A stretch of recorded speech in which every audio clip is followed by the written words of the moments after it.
All right, everybody. Welcome. Welcome. Let me move this over here. All right. Happy Thursday/Friday, everybody. Okay, so I had another link that was posted right before this. Something went wrong with that stream, so this is a new one. So Guard Tunes, that might be the issue you were having was with like the previous live stream, and this is now a new one. I think we should be good to go.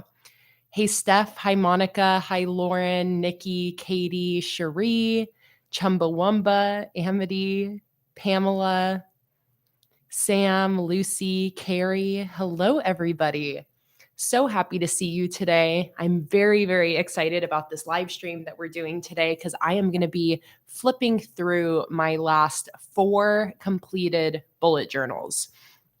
I have not done a flip through video for a while. So I am flipping through all of the journals that I have finished since my last live stream.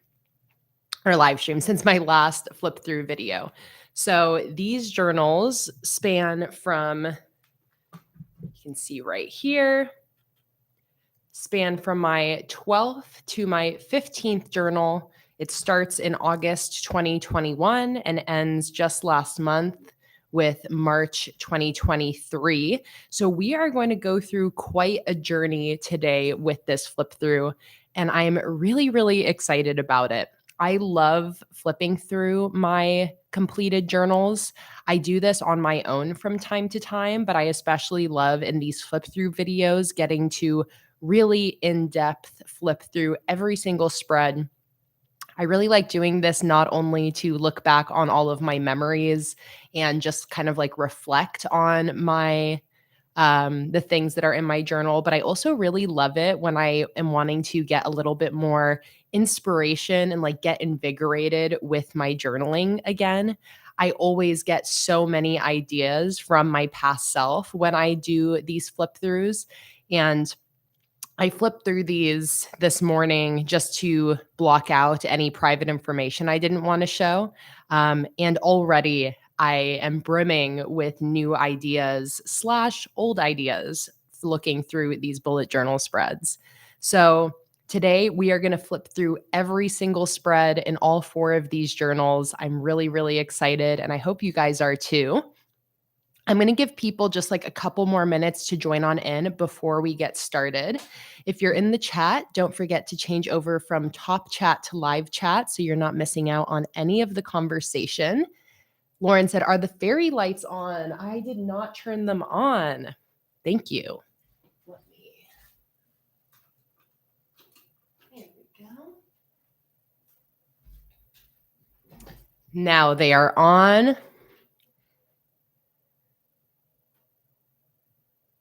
Let's see. Holly said, "I'm not sure if it's just me, but I'm getting buffering. The audio is stopping on and off. Not sure if it's on my end or yours. Just letting you know." Hey, Des, welcome in. Can anybody confirm for me if you guys are having any issues with buffering or with the audio going in and out?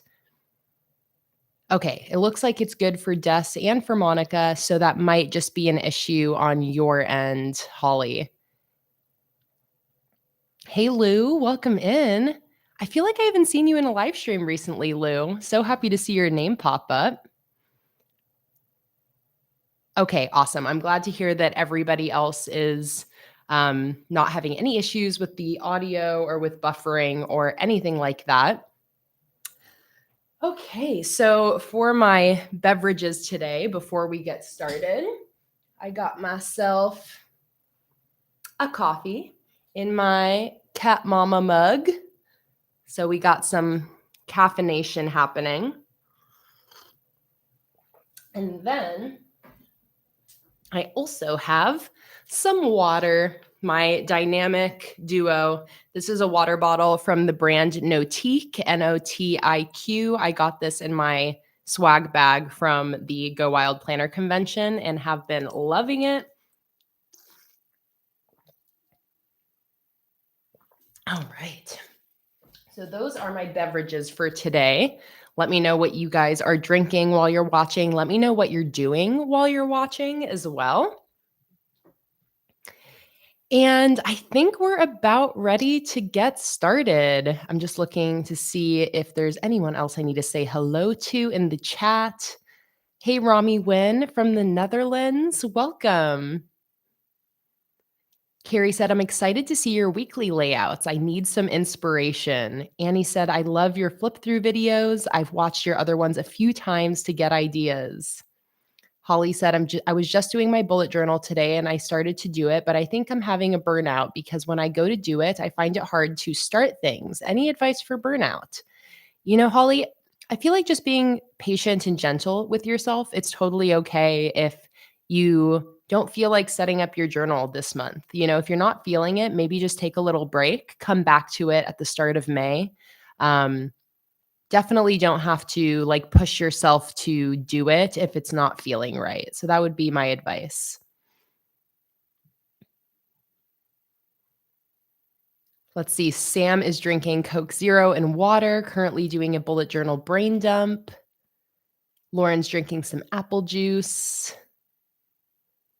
Rami is about to go to sleep. It's 10 p.m. here. Sparkling ice with caffeine. Cherry vanilla is my drink, says Steph. All right. So everybody, let's jump right in to this massive flip through. Going to keep the intro nice and short so anybody who's watching this on the replay doesn't have to sit through a bunch of me talking at the beginning.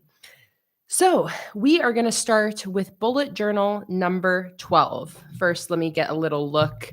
This is always, I feel like, the most satisfying part of completed journals is seeing the chonky, filled up spines. Maybe spines isn't the right word, pages. Okay, so starting with bullet journal number 12. So this is my 12th completed bullet journal. This notebook is an Amanda Rach Lee notebook. All of the notebooks I used for all of these journals, I loved. There's 3 different brands throughout this collection. Amanda Rach Lee, Archer and Olive, and Sassy Pigeon HQ. I believe, is Beck here? I thought I saw Beck earlier, but maybe she hasn't popped in yet. So this first notebook right here is from August 2021 to December 2021. Feels like ages ago. I guess this was kind of a long time ago, but especially flipping through this journal, it feels like another lifetime, I swear. But an adorable Amanda Rach Lee notebook. So let's dig right in. Let me get my camera zoomed in a little bit so we can get a really nice look at what's going down over here. Focus. Oh, I'm also going to, let's see, where did I put my phone? All right, 1 second, guys, while I grab my phone really quick, and then we'll jump right in.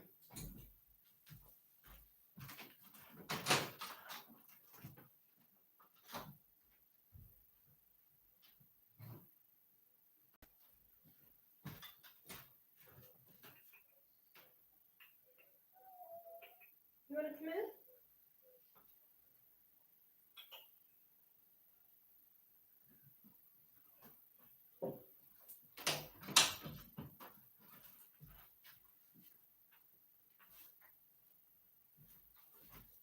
All right, I got my phone, and before I start, Sage, our housemate's cat, just came in here, and she's wearing a little outfit today, so I need to show you guys. Come here, Sage. Come here.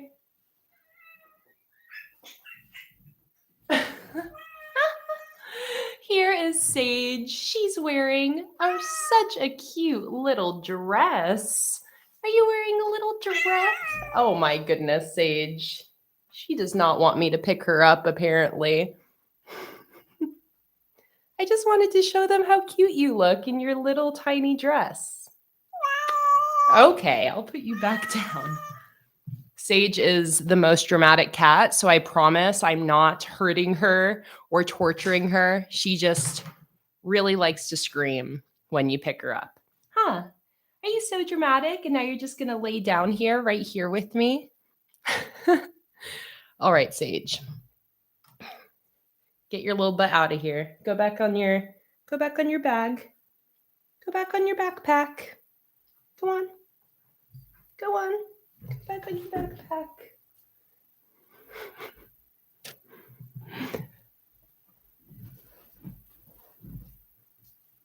Thank you, Pamela. I appreciate that. I decided to leave my hair down today, something a little bit different. All right. Let's get into the flip through. So throughout this flip through, I'm going to pause and comment on things that I feel like are worth commenting on. But if you guys have any questions at all, feel free to ask me in the chat, and I will answer any questions that come up. Also, actually,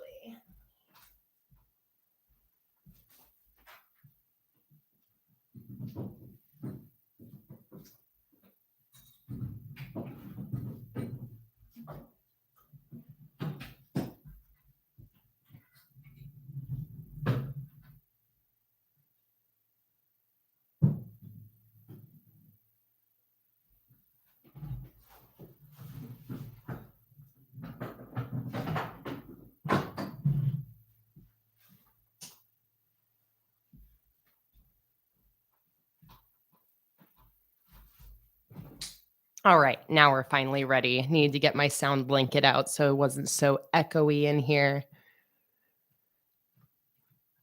Okay, so yeah, as I was saying, if you guys have any questions, feel free to let me know in the chat and I'll answer as many questions as I can. But let's just jump right in and stop dilly-dallying here. So this journal starts right off with August 2021. In this journal, I didn't have any sort of migration set up at the beginning of the notebook because in 2021, I was still using a long-term journal for all of my yearly long-term spreads. So that meant that when I started a new journal, I just started right off with my monthlies. I didn't have any year at a glance or future log or anything like that because, again, I had my long-term journal.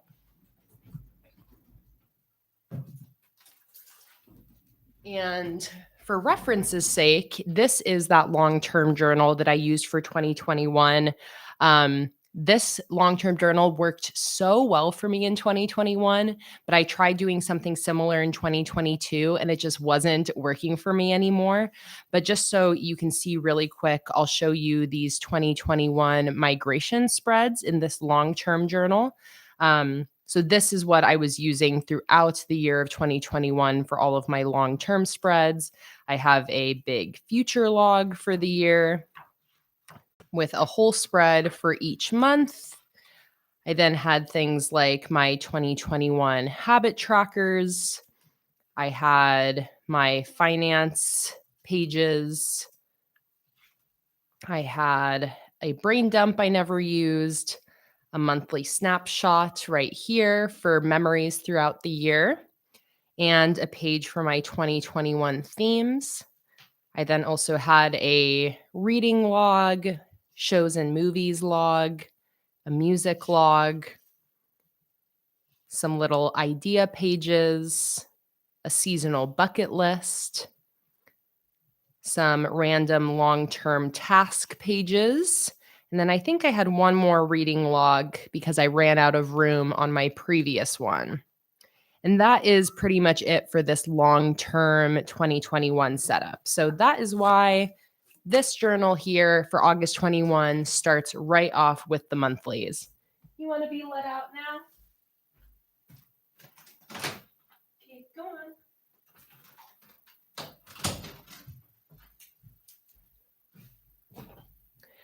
All right, so August 2021 starts with my steampunk theme. Thank you so much, Chumbawamba says, I love the steampunk setup, looks so cool. I love the gold and bronze.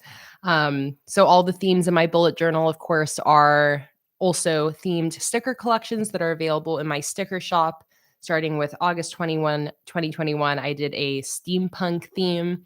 I love this setup and this theme to this day. I just am obsessed with how this turned out. I love the color scheme, and something about this setup just feels kind of special for some reason.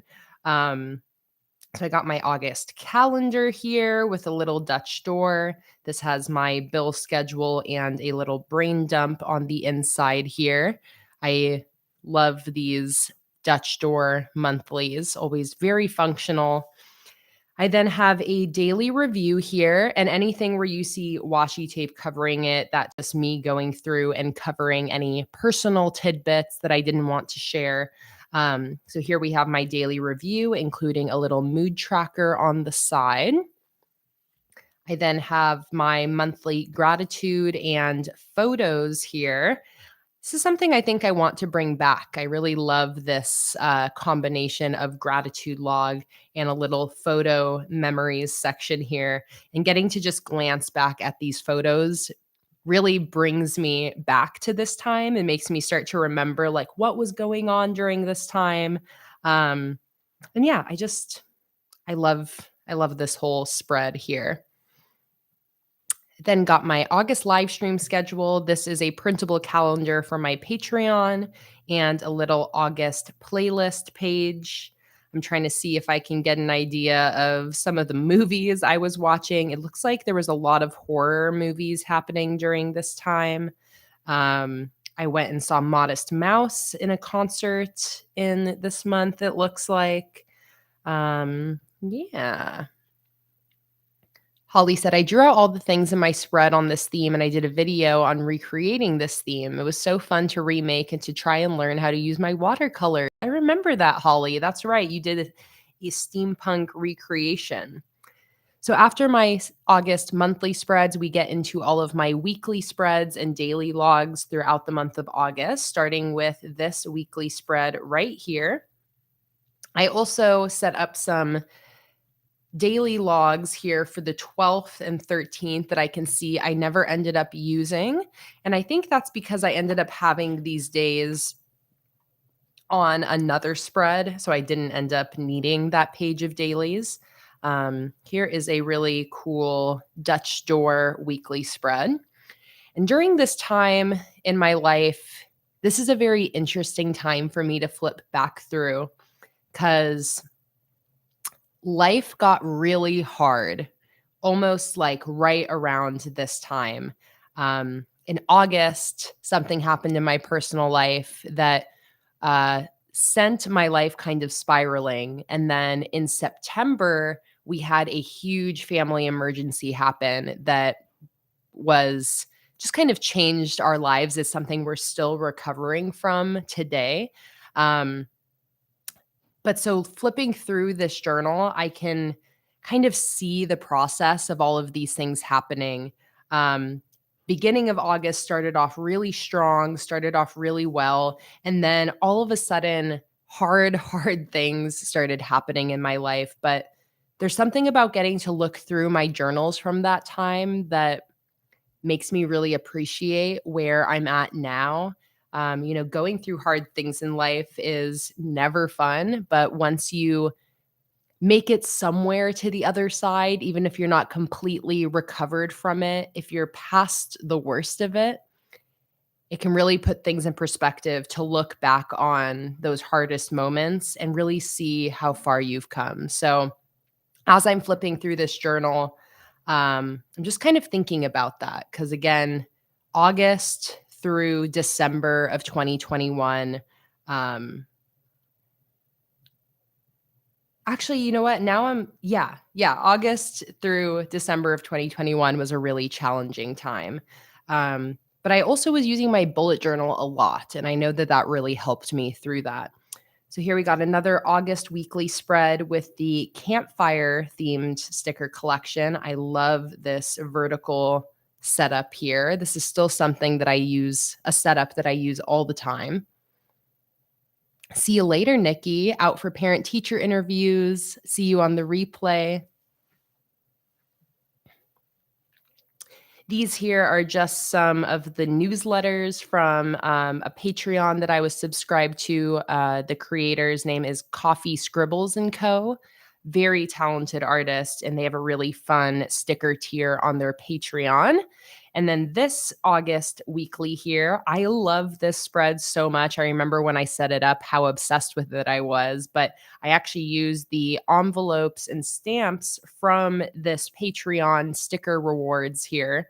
And then also use some of the stickers from Coffee Scribbles and Co. as well, paired along with my Plants and Pages theme sticker collection. Holly said, "Do you ever draw something out at the start of the month, but then not fill it in? I always like to draw out my setups, but I forget to fill them in. But when I do fill them in, it's at the end of the month." I see, Holly. So when you say you draw it out, but you forget to fill it in, is that like you sketch your spreads out, but forget to finalize them? Or is it that you're setting up your spreads, but then you're not going in and actually using them? Because I have some pieces of advice depending on which of those situations it is. Okay, here we just got some header ideas for a reel that I did, and that takes us into September. So for September, I used a watercolor, kind of like a more minimal watercolor theme. And I used my watercolor splash sticker collection for this whole setup. So we have this simple cover spread. Again, I really love this theme. I use the blue color variation of my watercolor splash collection. So all of the stickers I'm using are from that monthly kit, which is available in my shop. Lauren said, "Do you tend to write to-do items in your spreads rather than journal entries?" Oh, I'm not sure if you're asking Holly or me, Lauren, because I tend to do more to-do list items than journal entries, but I feel like maybe you're asking Holly. Um, and Holly, one solution, or not solution, but one way that I recommend, if you at the end of the month have all these spreads you didn't use, one great way to use them is for like reflecting on the past month.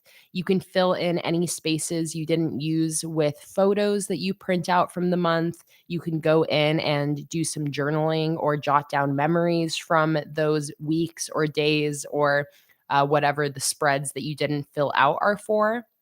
I actually recently just did that in my current bullet journal. I had a weekly spread that I didn't end up using.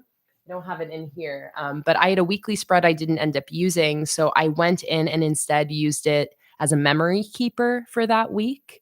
So I just went back and filled it in with photos and memories instead of my normal daily to-do lists. Okay, Lauren, you were asking me. Yes, I tend to write to-do items on my spreads more often than journal entries. That's just the routine that I've always been in with my journal. So that's what I'm used to. But I do love seeing when people use their journal more for like journal entries. Um, and I feel like, again, that's a really good way to use things that didn't get filled up with to do lists. Holly said it's more so mood trackers and weekly spreads and the habit trackers. Maybe, Holly, maybe trackers just don't work for you. I would consider that if you're never using your trackers, maybe, not setting up trackers would be better for you.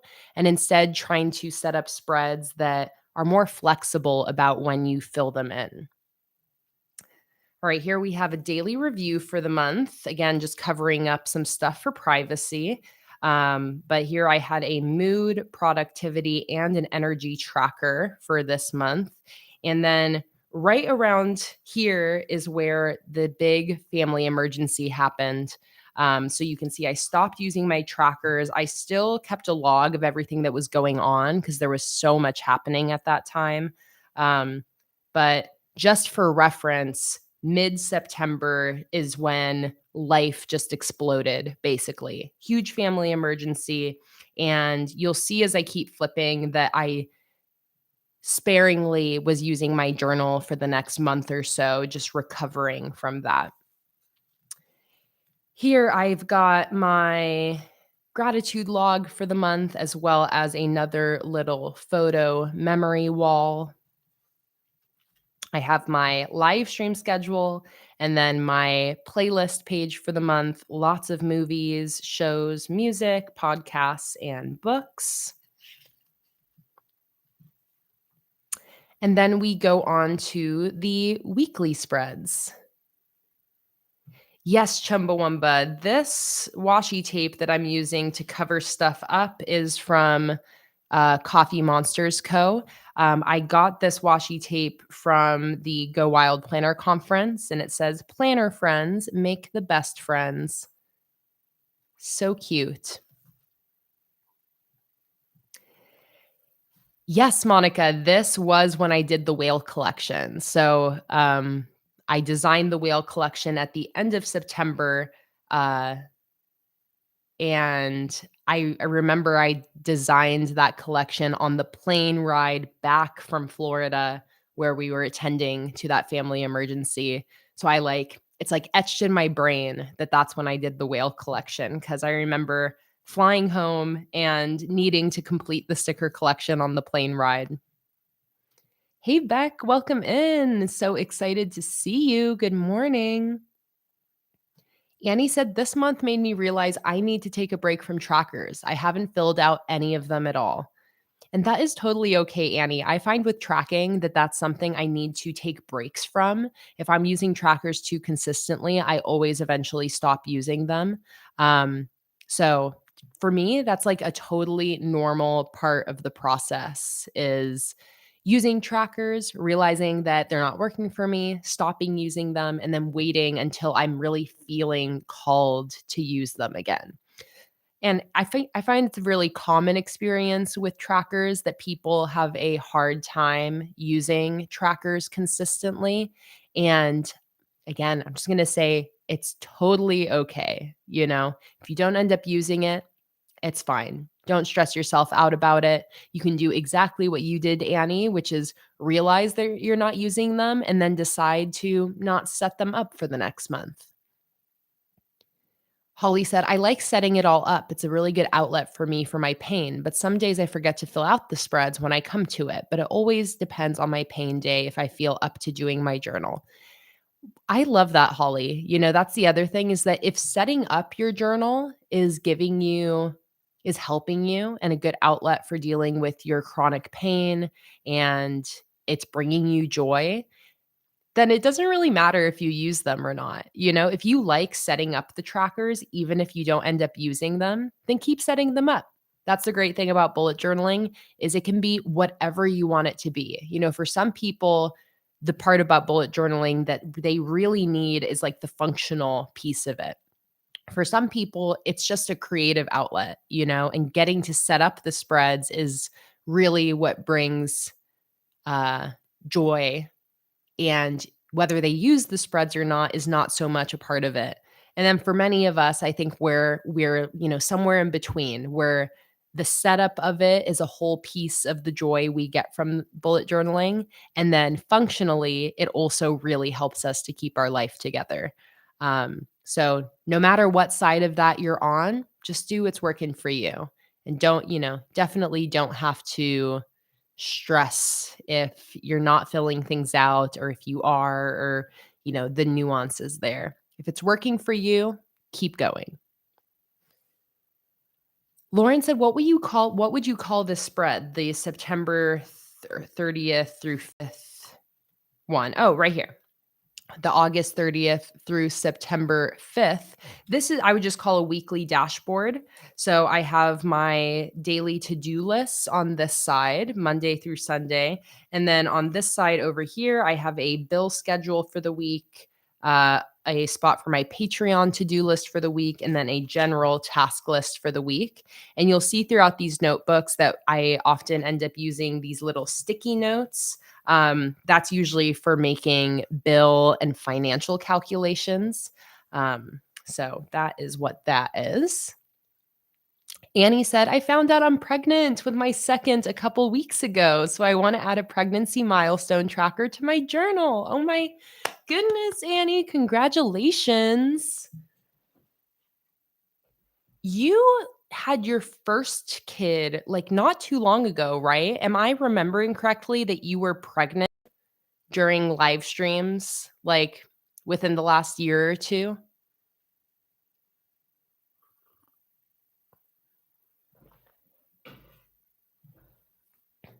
And that's such a good idea to add a pregnancy milestone tracker to your journal.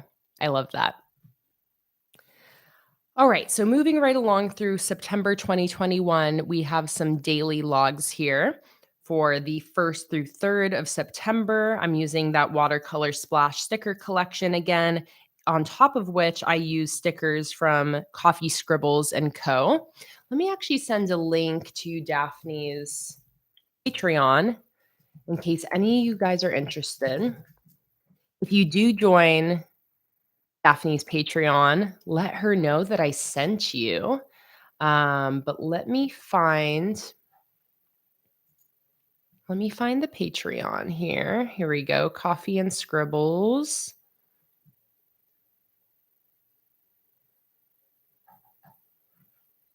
Patreon. Boom.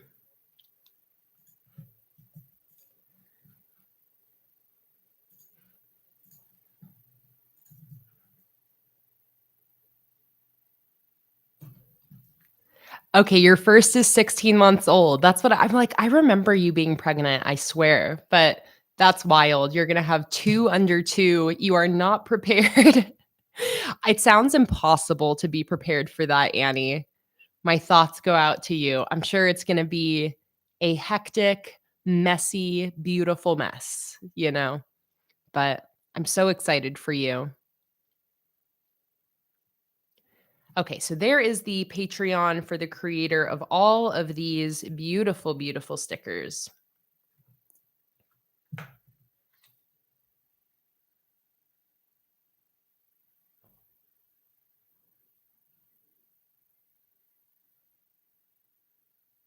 Okay, he was around 7 months when you joined Patreon. So maybe I'm just remembering you having a newborn or like a little baby. Maybe I'm not remembering you pregnant, but I was like, I remember something. All right, we got some weekly header ideas. This is a reel over on my YouTube or on my Instagram. Then we have a weekly spread for September 6th through 12th. Again, I'm using the watercolor splash stickers, and this time I paired them with my succulent sticker collection. I really love pairing my watercolor collections with other themes. It's like you can create almost an entirely new theme by combining my sticker kits. So I love this Dutch Door weekly spread. I remember loving it when I set it up, and I love it just as much looking back on it now with a bill and live stream schedule.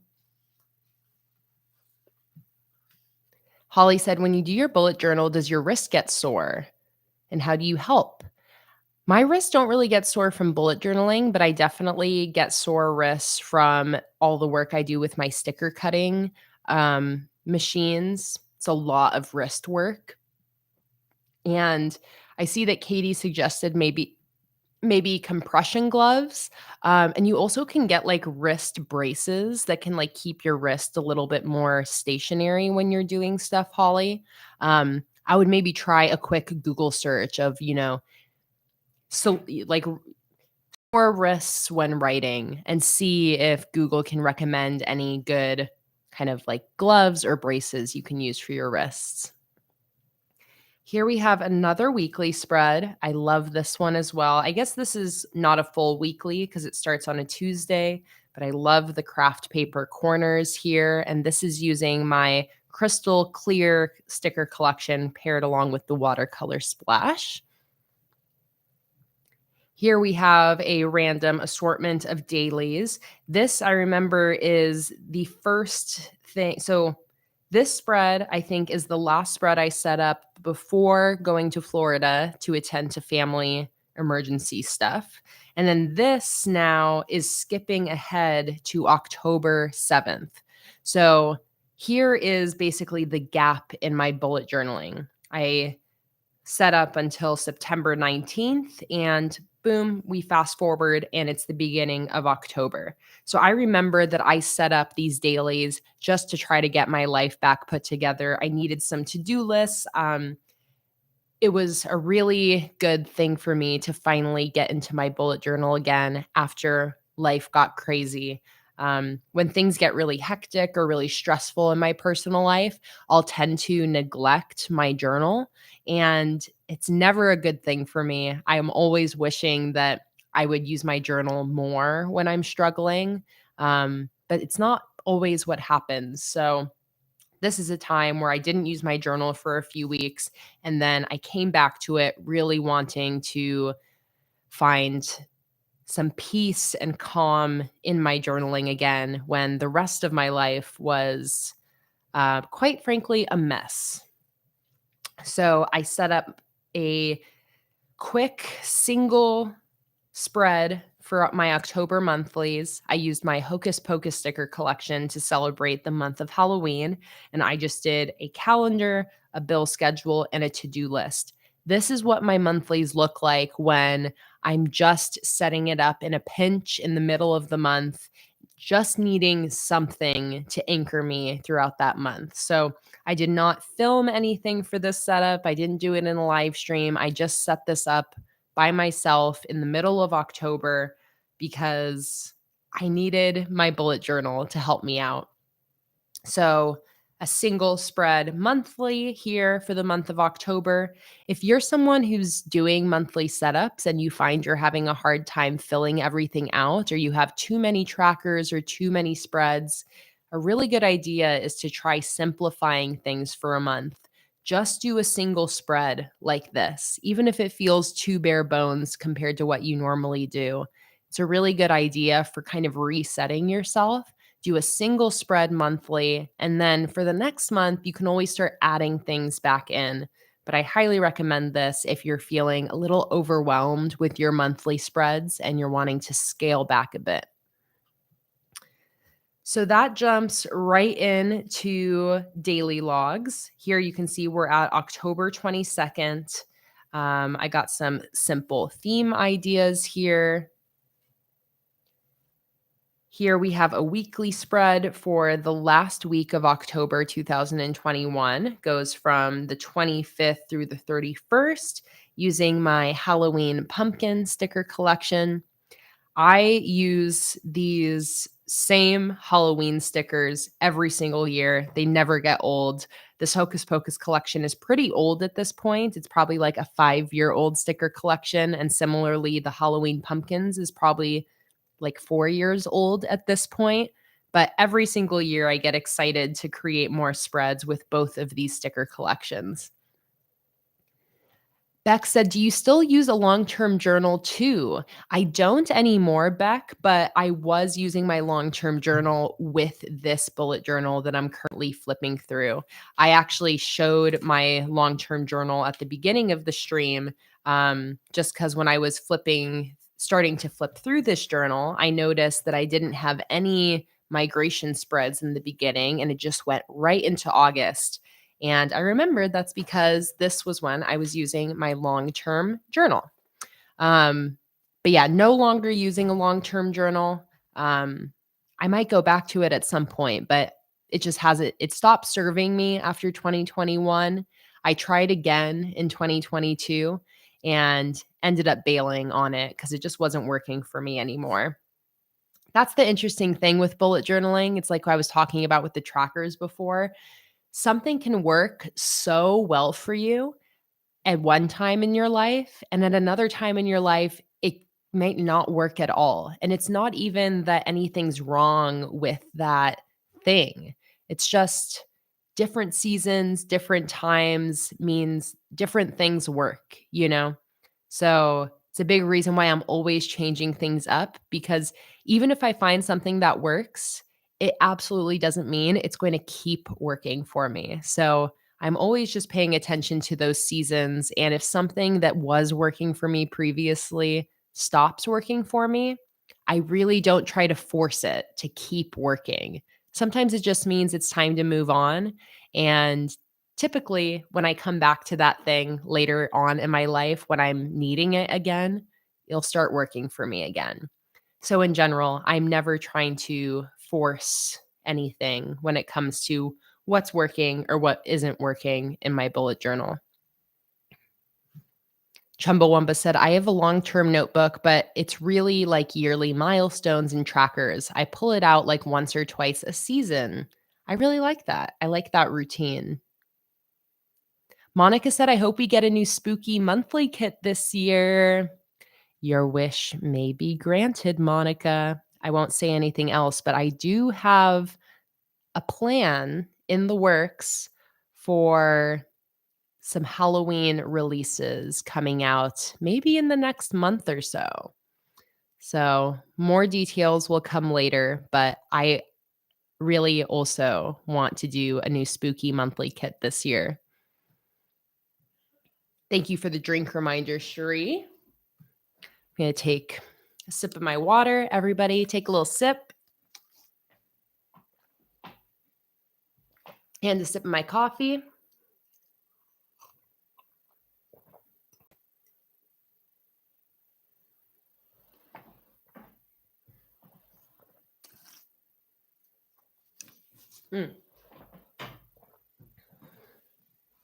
Okay.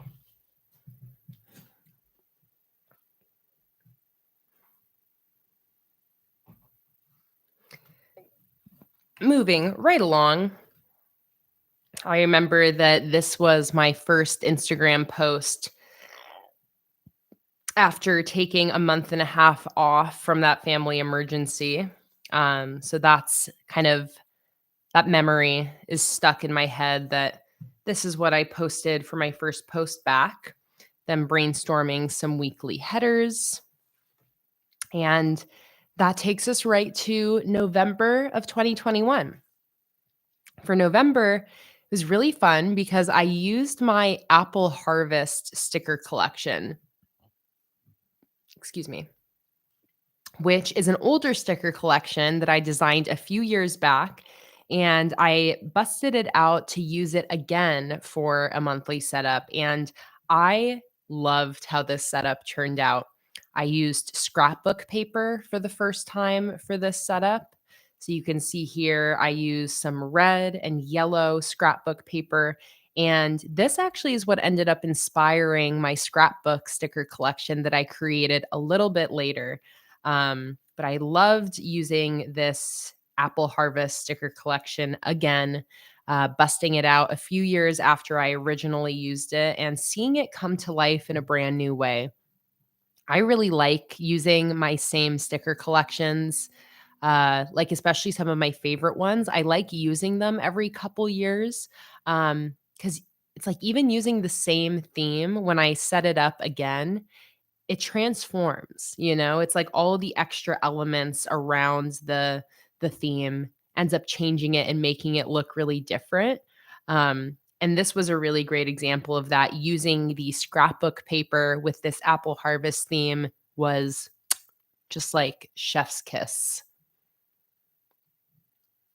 Hey, Jordan, welcome in. So happy to see you here. You've only missed about 45 minutes of the flip through. I'm still in journal number 1 of today's flip through and about halfway through.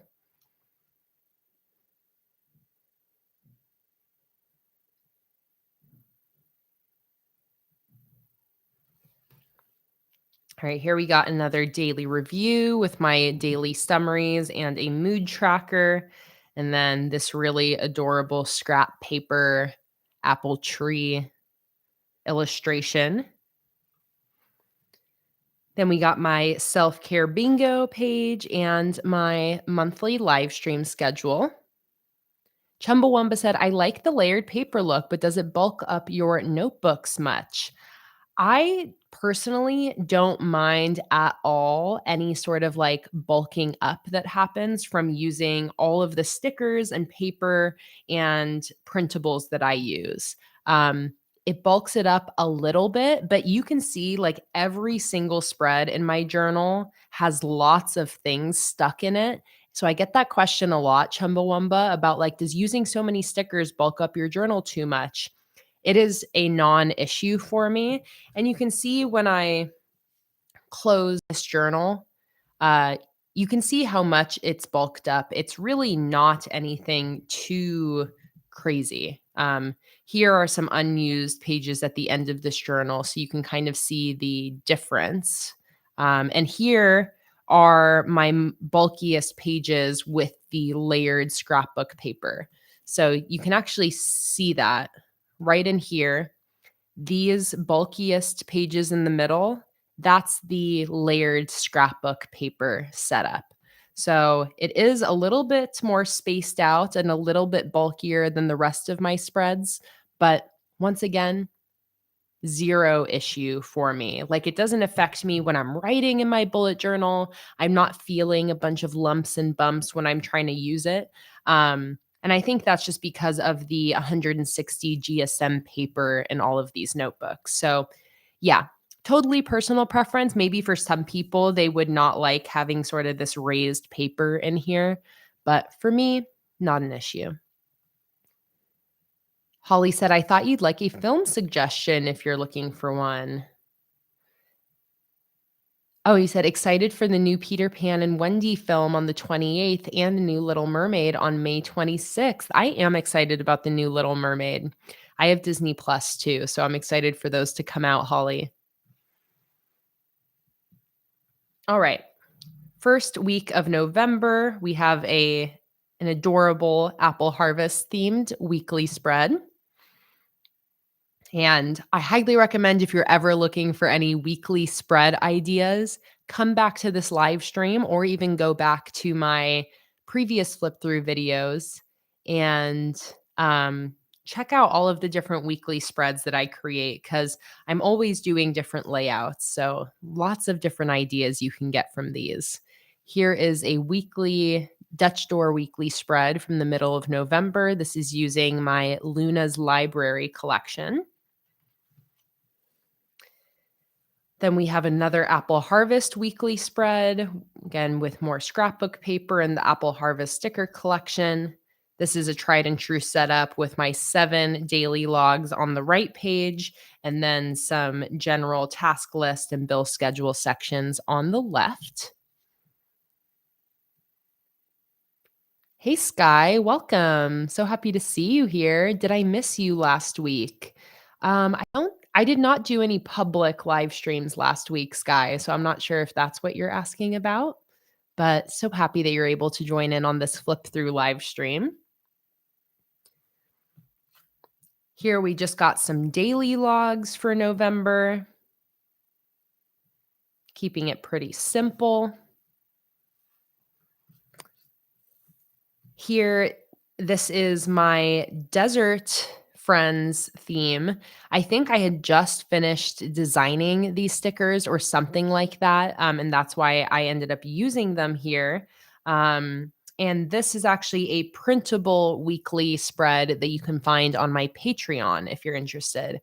I love using these printable weeklies when I don't have a lot of time to set up my journal. And I have hundreds and hundreds of printables posted to Patreon. So if you join the $5 tier on Patreon, you'll gain instant access to every single printable I've ever posted over there, including this weekly spread. So here I've got some Black Friday prep spreads, some to-do lists for my Black Friday sale.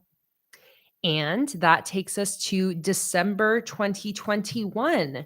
And this is going to be the last month in this journal because for 2022, I started a new journal in January.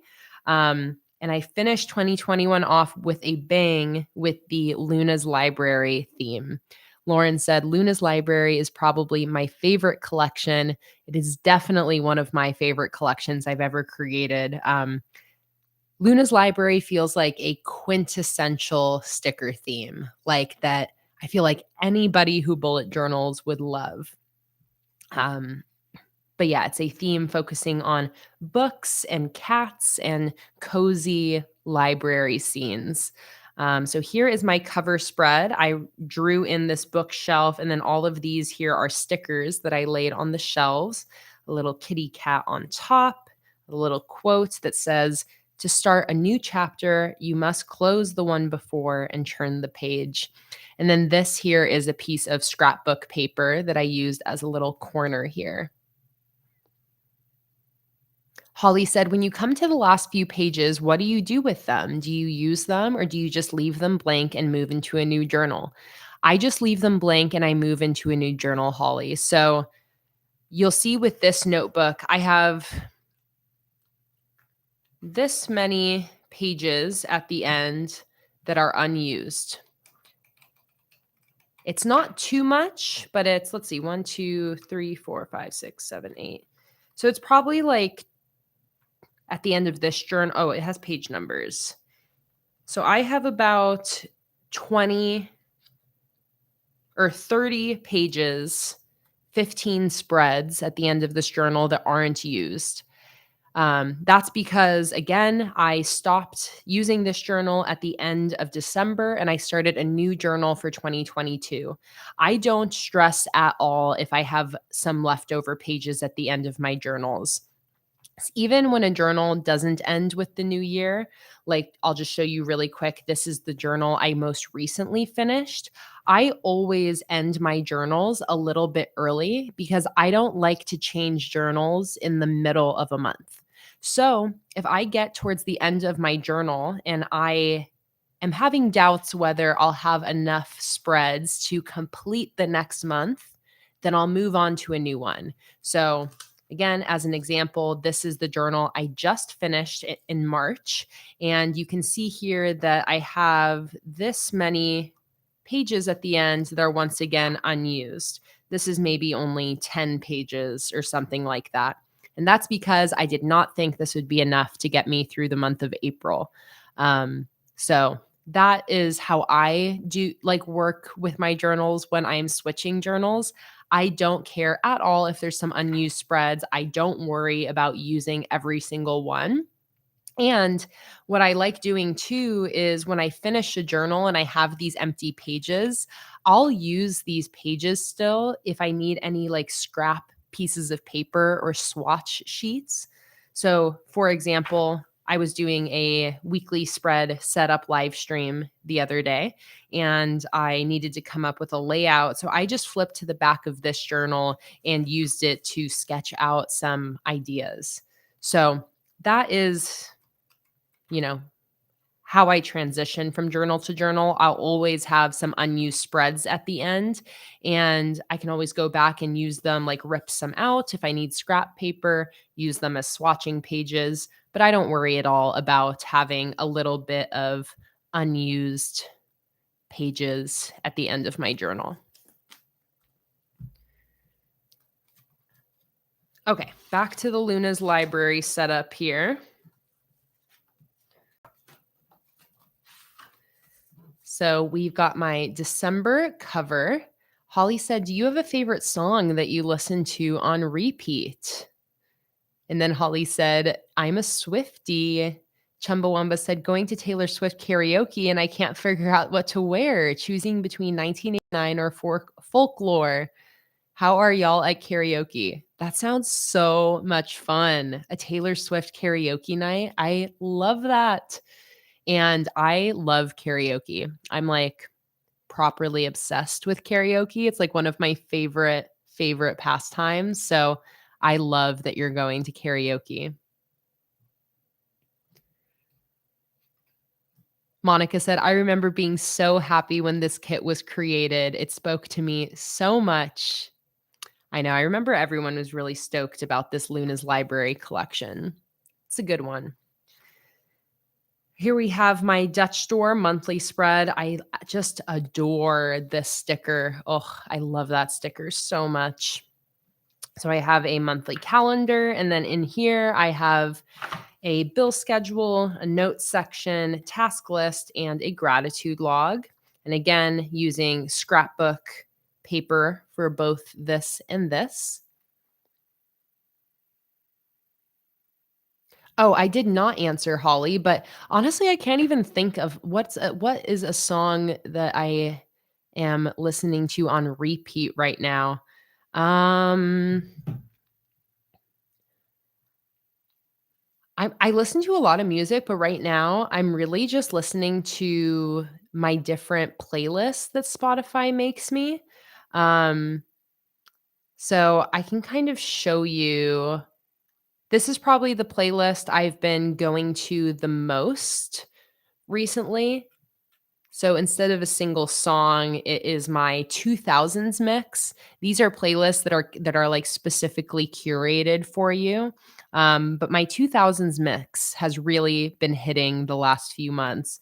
It has bands like Weezer, Jimmy Eat World, Slightly Stupid, Goo Goo Dolls, Modest Mouse, The Killers, The Bouncing Souls, Passion Pit, Fallout Boy, Jack Johnson, Blink 182, Paramore, White Stripes, Less Than Jake, Coldplay.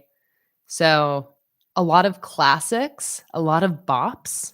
Um, but I've really been loving just like throwback 2000s, 2010s alternative type music right now. It's been, again, it's been hitting. It's really hitting the spot.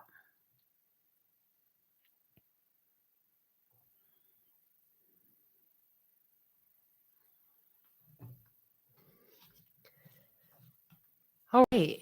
More daily review. You can see I kind of gave up on it about halfway or a little less than halfway through the month. And I did not end up filling out this photo wall here. I have a spread of my favorite books of 2021. Since this is my December setup, I wanted to do a little recap and to match the book library theme that I was using. And I love that I did this. I love getting to see what my favorite books of the year were. And I am slightly ashamed to say that I have completely dropped my audiobook habit that I picked up in 2021. I kept up with it throughout most of 2022, but this year I've just been not gravitating towards listening to audiobooks. And again, it's like how I was talking about with my habit tracking.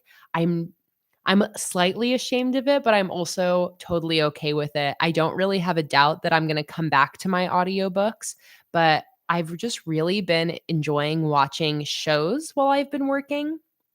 Audiobooks are more typically what I would listen to while I was working, um, but this year, I've really been loving binge watching some older shows. So I'm currently almost done with the show Orange is the New Black. I've been watching that while I've been working the last month or two.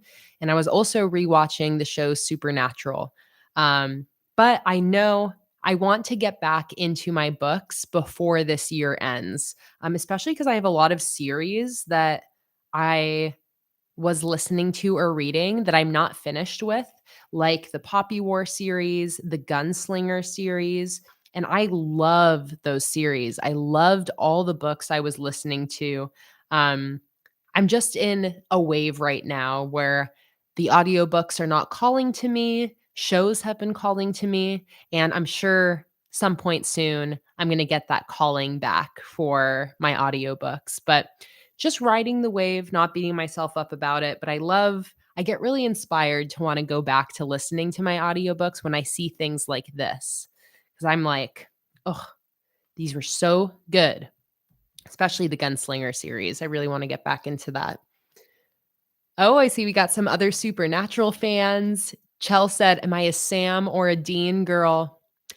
You know, it's funny you asked that, Chell, because I watched Supernatural when I was a teenager with my parents, and I was 100% a Sam girl.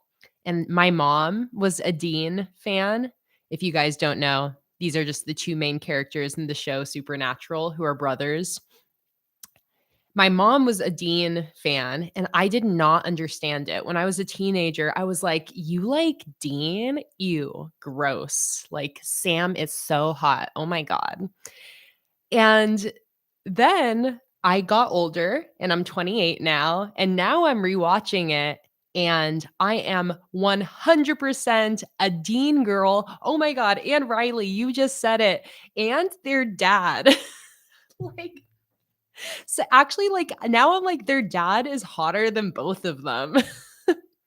But I just think it's so funny to realize now that I only liked Sam because I was a young teenager, and Sam has, like, swooshy boy band hair. He, like, looks much more boyish, and Dean is, like, much more manly, you know?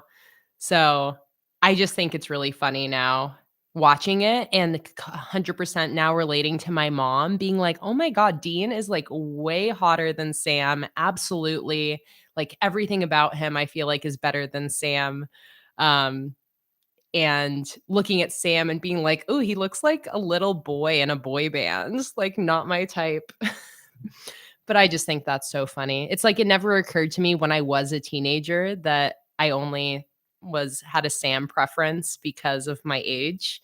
Um, so yeah, just I love that you asked that, Chell, because I was reflecting on that when I was watching it, and I was like, "Oh, interesting. I wonder why my tastes have changed." And I was like, "Oh, probably just because I'm a grown woman now."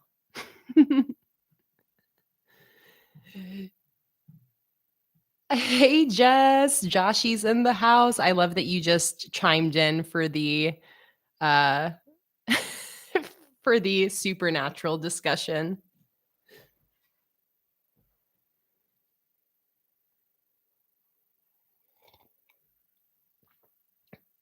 Monica said that's like the Twilight meme I see floating around. Are you team Jacob or team Edward? Now everyone's team Charlie. I saw that same meme, Monica, and I agreed so much where it's like you get older and you start watching stuff and all of a sudden you're mostly into the dad characters and not the teenage characters.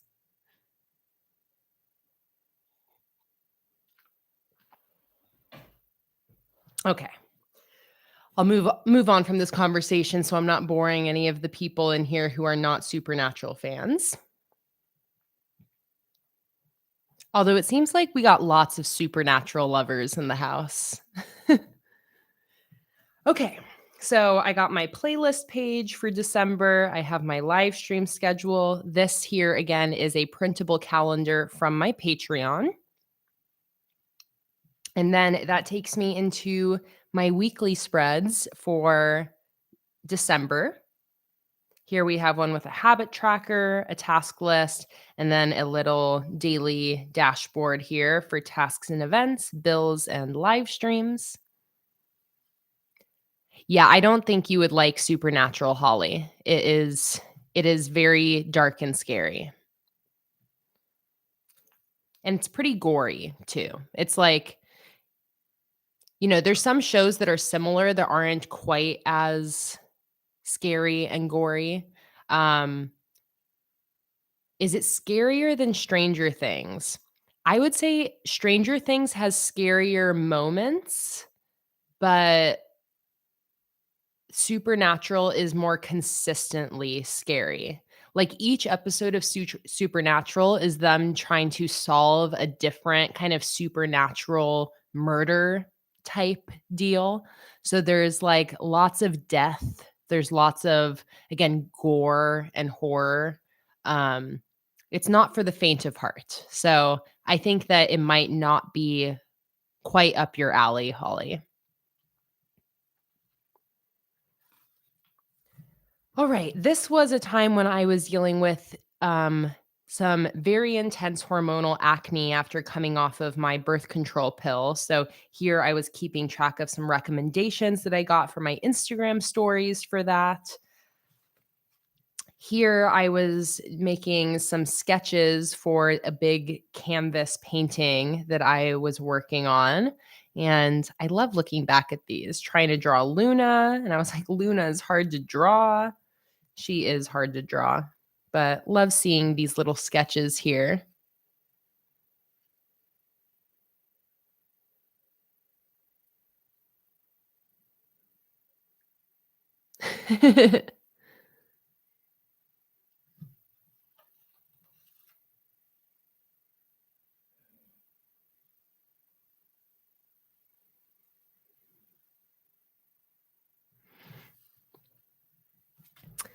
And then here I'm brainstorming my 2022 spreads.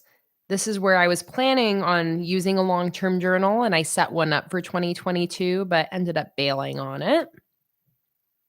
Here is another little Dutch door weekly spread for December 6th through 12th. Again, all using my Luna's Library collection. And I also paired it along with my Plants and Pages collection because those two sticker collections match super, super well.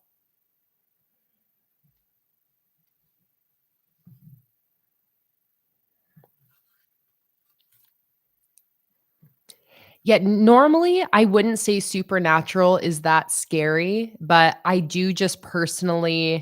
um I do personally kind of I'm sort of familiar with like Holly's specific threshold, and I just know that you, Holly, definitely prefer things that aren't scary or gory. So definitely you can give supernatural a try, Holly. And obviously you can just turn it off if it's too much. Um, but yeah, it's just because, like, specifically, I'm aware of Holly's preferences, so that's why for Holly, I'm like, "It might be a little too much for you," but absolutely give it a try if you'd like. Hey, Cassie, welcome in. You survived your surgery. After complications, I'm finally stable. Oh my goodness, Cassie, I'm so happy that you're okay. I'm so sorry you had complications. That is very scary, but I'm so grateful to see you here. I know that you were in the hospital, I think last time we talked, about to go into surgery, if I recall. So I am really happy to hear that you're okay, Cassie, and that you survived and that you're here watching the live stream. Really happy to have you here. Are you still in the hospital, Cassie, or have you been able to go home yet?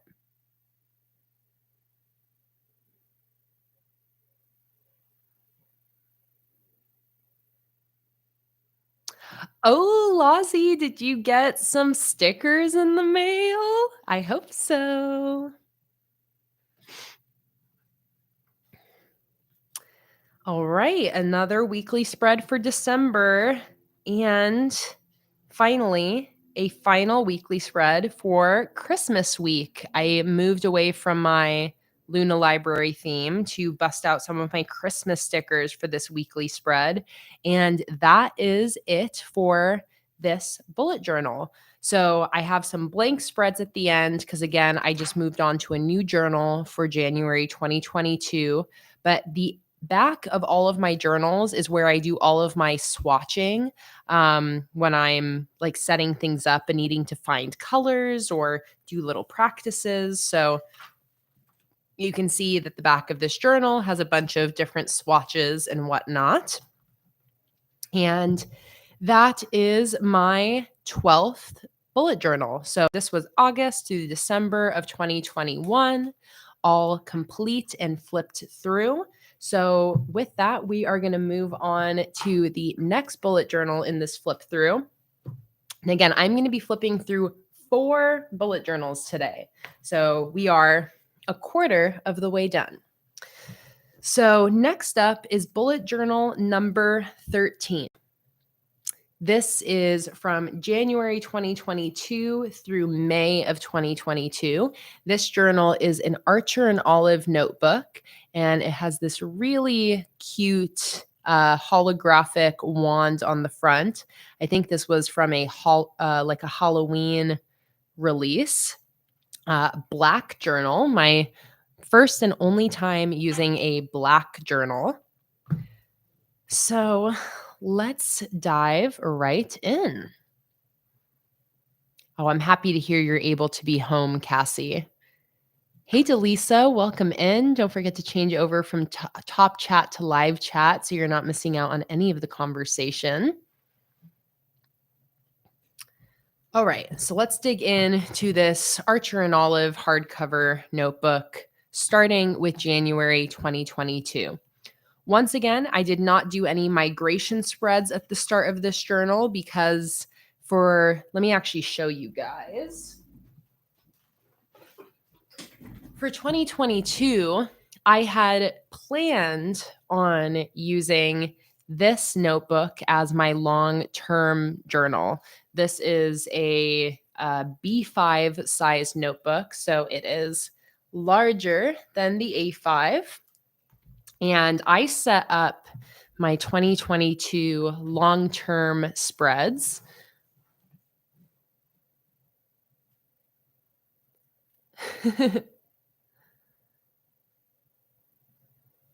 Um, sorry, just catching up on the chat. So I had set up my 2022 long-term spreads at the beginning of this journal, and I didn't end up using them. And actually, now that I'm pulling this journal out, I think I just ripped all of those spreads out. But I left some of them in here. So I had this cover. Again, I used a bunch of scrapbook paper for this collection, or for this setup, and I really loved what I set up in this journal. I just didn't end up using this at all. So again, I bailed. I ripped out all of the spreads that were for 2022 that I didn't use, but I left in my 2021 recap spreads. So here we have a sticker wall of all the stickers I designed in 2021. And then I have a little photo memory wall for the year as well. I also made a spread of all of the books that I read in 2021 right here. And then it looks like I glued 2 pages together here. So that's where I ripped out all the pages. Somebody just said, I can't stand ripped out pages. I glue them together. It would kill my OCD.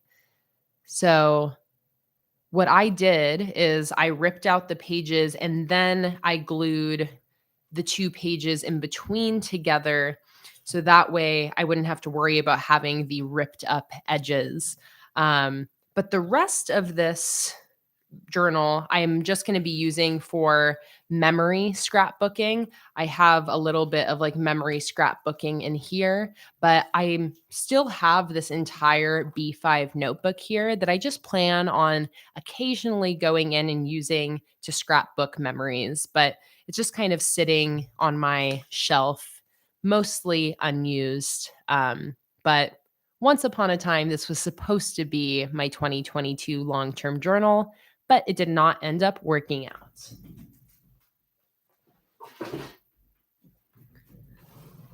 Cassie asked, is Luna with me today? She was actually in here earlier, but she is no longer with me. She didn't want to hang out, I guess.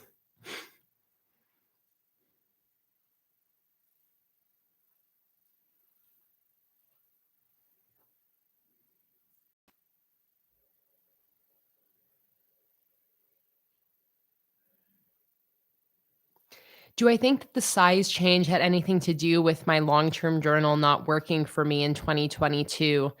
Honestly, no, I don't think so, Jess, but it is hard to say. I don't think a long-term journal would have worked for me even if I had gone into an A5 notebook again. I just don't think it was the year for me for a long-term journal.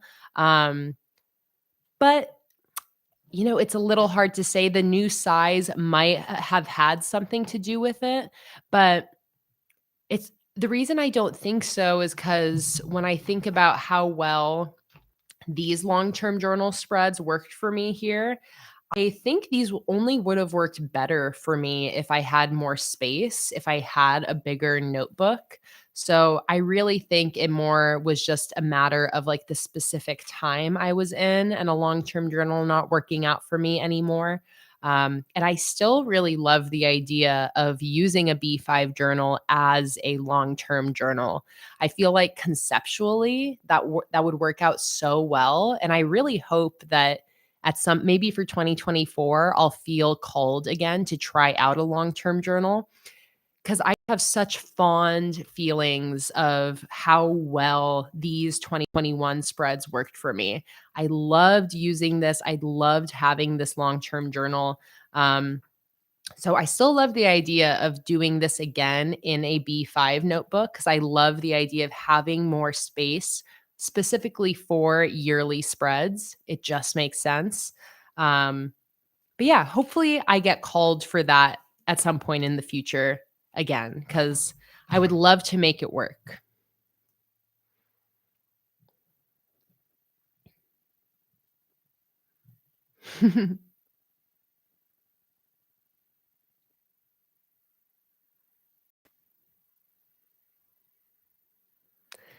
All right. So here we go. Let's flip through my 13th completed journal starting in January of 2022. So for this monthly setup, I used my Desert Friends sticker collection. And this is also one of my favorite monthly setups. I loved this for the start of January. I love the colors in this collection. This is one of my favorite sticker collections ever. I know that for a lot of people, it's also their favorite. I just adore it. Just adore it. But so here I have this beautiful cover spread. I love the silhouette I did here of the cacti with the watercolor sky in the background. I then have my January calendar. Let me turn my brightness down a little bit here. Got my January calendar with a bill schedule, tasks and goals list, and a little calendar here. I love this big cactus sticker from the Desert Cactus monthly kit.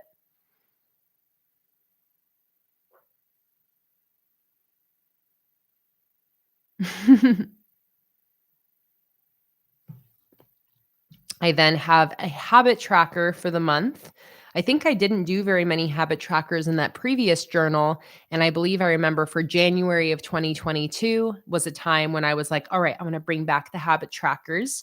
You can see I stopped using this about 3/4 of the way through the month. I then have my self care page and a gratitude log here. Oh, I just love the colors here. I love the watercolor. I would love to use this theme again. You are so welcome, Holly. It is always my pleasure to host these live streams, and I love that you're always able to join, Holly. I really appreciate getting to hang out with you and talk with you and answer your questions. And as always, I'm really grateful that my live streams can help you out with bad pain days. So just really happy to have you here, Holly. Here we have a playlist page. I was reading The Seven Husbands of Evelyn Hugo. Some movies I watched were Tick, Tick, Boom and Encanto. And then I got some other things here. It looks like a bunch of shows. And then this is just a brain dump page. It looks like I have mostly bill and financial calculations. I have some post-it notes here.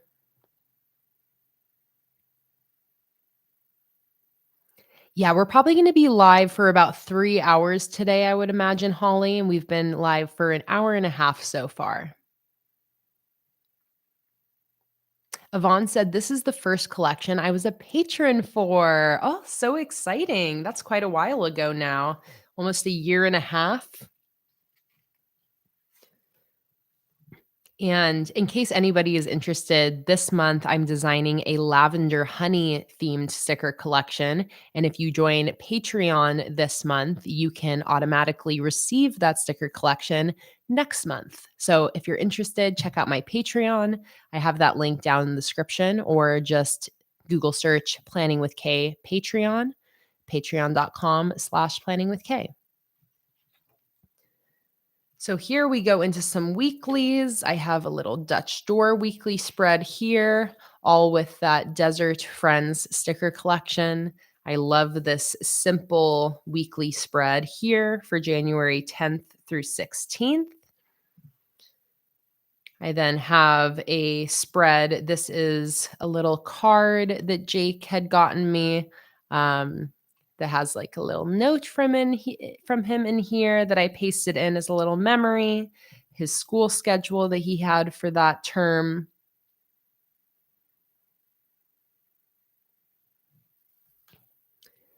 Another weekly spread, vertical style this time. Every spread from this theme, I just love. Here is the last week of January, and I hadn't yet gotten a chance to use my whale collection. I'm actually trying to think. I don't think I ever ended up using my whale collection for a monthly setup. I don't think so. I think it's one that I ended up never getting around to using, but I have used it plenty of times for weeklies and dailies and whatnot. So this was my first time using my whale collection for this weekly here. Everything whale be all right. I feel like I have to do a lavender haze quote with the lavender honey collection, Holly. I've definitely been thinking about that too.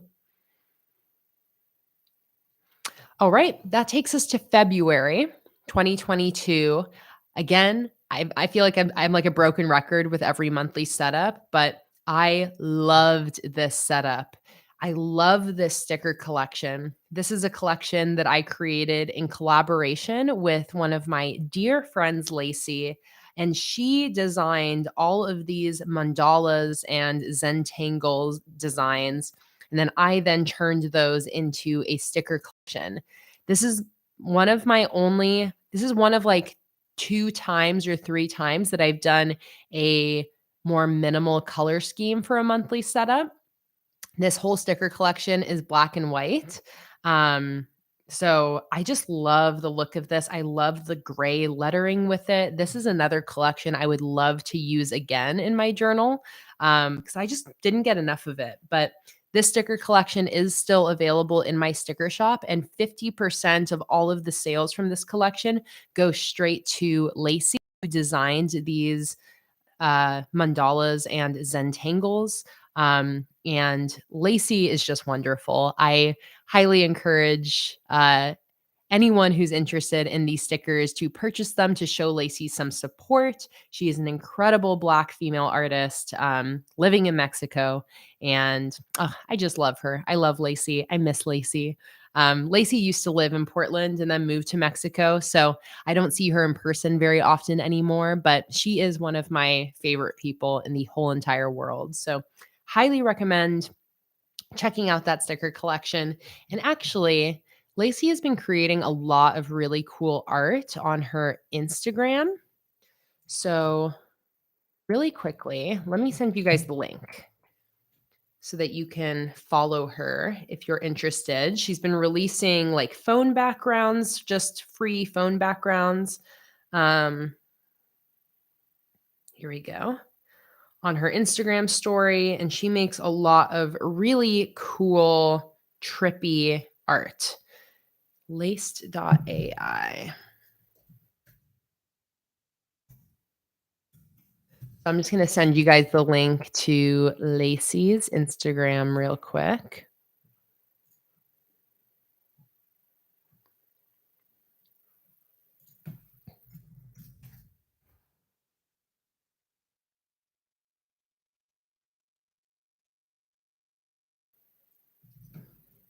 There we go.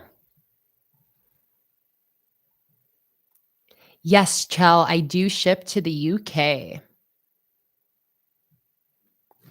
Okay, so let's flip through. This is mandala themed February setup. Here we got my calendar. This background here is a part of the printable coloring book. That's an instant download on my website. So if you want to use any of these designs, you can instantly download them. They're pretty easy to print out at home too, since they're black and white.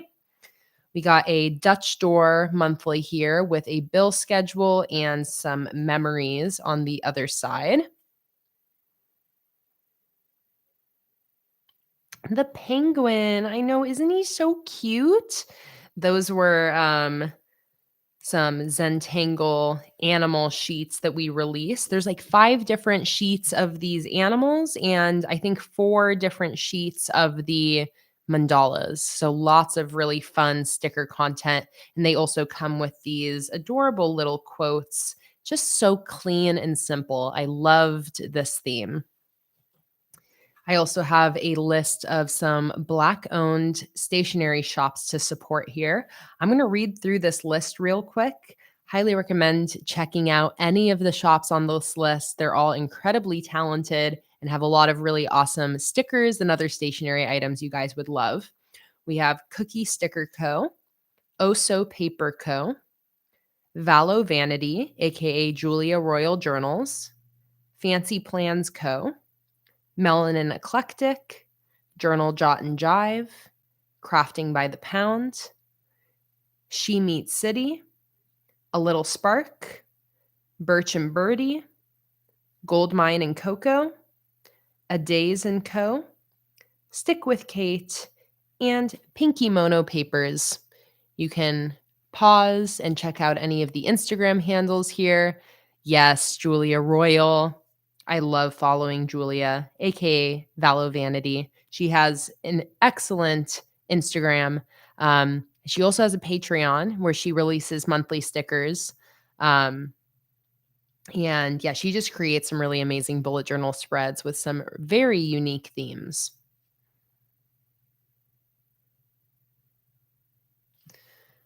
All right, that takes us to our weekly spreads for February. This is a short month, so I got the 14th through the 20th here. Here, I used some color with these stickers and it created an entirely new vibe. It was really fun coloring these in like little coloring pages. I also really love this font up here. That's something I want to bring back. Oh, does Julia not do her Patreon anymore?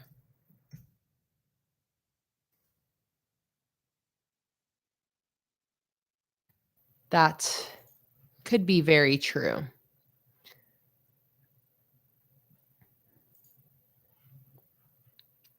I'll double check right now. Let's see. Ways to support. Okay, Etsy.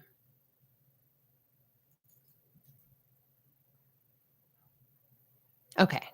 So Julia's got an Etsy, not a Patreon anymore. And while I have it here, here is the link to Julia's Etsy shop. You can check out some of her very unique sticker themes that she has there. Idea for a new font. That is such a good idea, Lauren. Can you remind me of that during our Patreon live stream towards the end of this month where I'm going to be making a font? Because I love the idea of a font like this and also a font similar to the one I used for my March bullet journal setup. I want to try to remember that. Okay, I love this weekly spread. Here, I was doing some lettering practice. I basically copied 3 fonts that I found on Instagram to try to just practice some different shapes and flourishes for my lettering.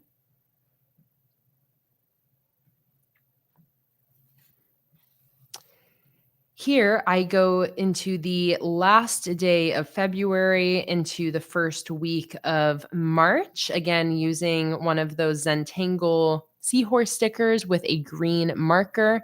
I love bringing color into these black and white stickers. It really just creates a whole fun look with them. Okay, and that takes us into March. So this is my scrapbook themed sticker collection, which once again was inspired by that November setup here in my previous journal. So when I used the scrapbook paper for this collection, I already at that point knew I really loved the look of the ripped paper here. And I thought, wouldn't it be so cool to make a sticker collection actually using photos of real ripped up scrapbook paper? So that is exactly what this collection here is. So all of this here is one sticker. So I created stickers using photos of all of these different pieces of ripped up scrapbook paper. And I just love how this theme turned out. I would love to do another collection like this with like different colors and patterns. But this is the theme I used for March. I also ripped out some book pages here to create some of this. I think this is called blackout poetry, which is where you cross out sentences on a page of a book and you leave the words that you want in your little poem. So this says, "The mystery was revealed, its pages brimmed wildly. I took a deep breath and dove in." Jess said, I'd love to see, it'd be cool to see some monochrome versions of this one. I love the effect. Yes, Jess, I totally agree. Some monochrome versions would be really, really cool.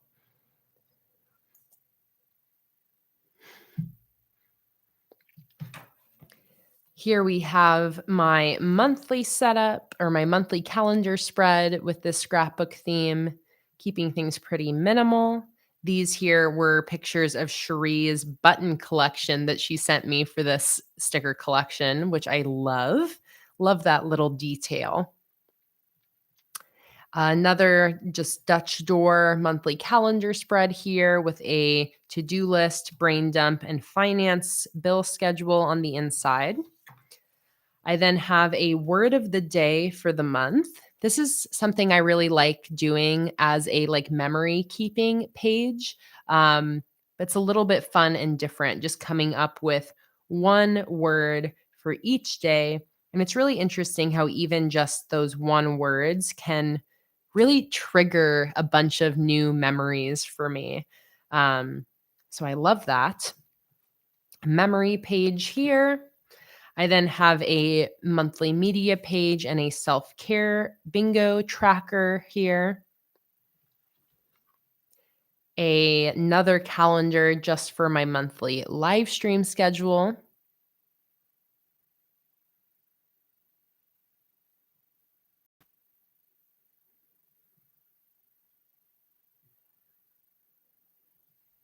I don't think I'm going to do any polls during this live stream, Holly. Sorry about that. All right, and then that goes into my weekly spreads for the month of March. This one is using my grayscale paint stroke collection. That's all of these black headers here, along with my plants and pages stickers. And then these are weekly headers from my mixed weekly headers 3 sticker sheet. Here we have a weekly spread combining the scrapbook collection along with my Busy Bee stickers. And then I also included some of these bee and flower stickers here, which are from Grandeza's journal.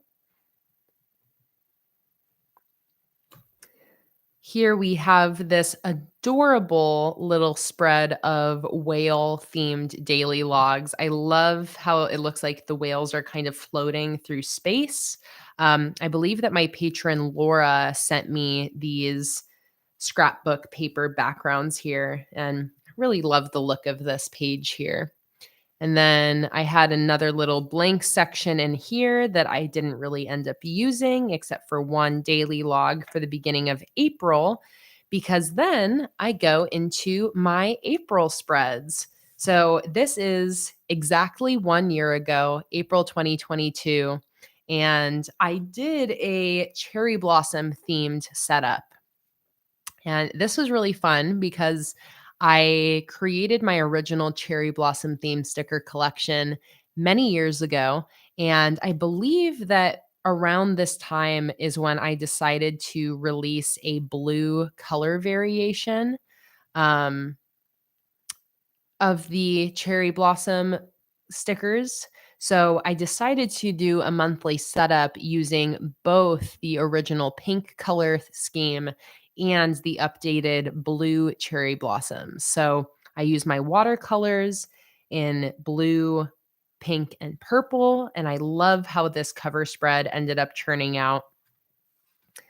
Here then I have my calendar, and here you can see this color scheme here with the pink and purple is the original sticker collection. And then I paired that with the new blue version. And I just love how these went together. I love combining those two color schemes together. It worked out so well. And I just love how this whole setup ended up turning out. I have a habit tracker. This was using my calendar stamp that I love so much. I haven't used it for a while, so maybe I'll bust out some monthly trackers for May and hopefully like maybe use that stamp again because I love these little calendar trackers here. I have a monthly overview for my monthly media, books, movies, and other. Beck said, "What theme is everyone thinking for May?" Nara is going to be using stained glass and used the rainy day collection for this month. Bless me. Cassie said, "I haven't had a chance to set up yet as I can't sit up for very long. Maybe I can ask my partner Sam to do it. That would be interesting." I love that. Nara's said, "Maybe for June, I'll combine mermaid with whale stickers." I love that idea. Guardtune said, "May is always Star Wars themed for you." I love that for Star Wars month. May the 4th be with you. Sam is thinking Winnie the Pooh for May. Jordan's doing birds and the bees. Sky said, "I just got the Simply Gilded mermaid washi, so maybe mermaid." Welcome back, Monica.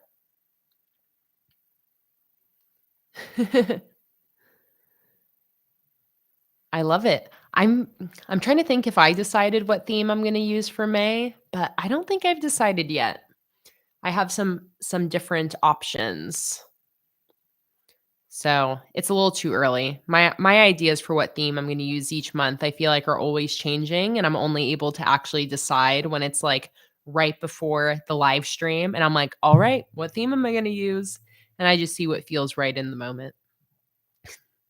Lauren said, "I'm thinking dragons." Oh, man. I don't think I've used the dragon collection, at least not for a monthly setup.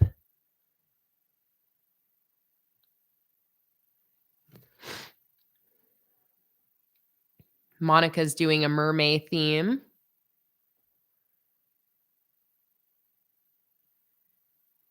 Jess is doing a tea theme. Love it.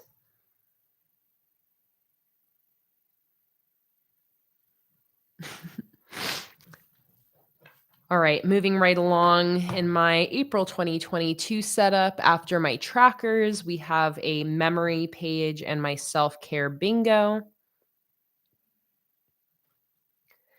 Whenever I'm using my bullet journal, like a lot of the times, I feel like I'm not using it very much. And I was talking about this when I was looking through this the other day. I was telling my housemate that once I'm actually flipping through my journals, I'm like, why did I feel like I wasn't keeping up with my journals? Like, I do so much journaling. But I think it's just funny that, if I go through little ruts where I'm not using it as consistently, I'll be like, "Oh, I'm not using my journal enough." And once I'm flipping through, it's like I can't tell at all that I wasn't using my journal as much as I felt like I should. So it's another reason I love flipping through my journals. It just gives me a lot of appreciation for how much I use my journals, how much my journals work for me. Um, and yeah, it's like even if you go through waves of not using your journal as much, it really doesn't matter at the end of the day, you know? You'll still fill up your journal even if there's weeks missing or months missing. Just move on, keep using it, and once you're flipping through, can't even tell.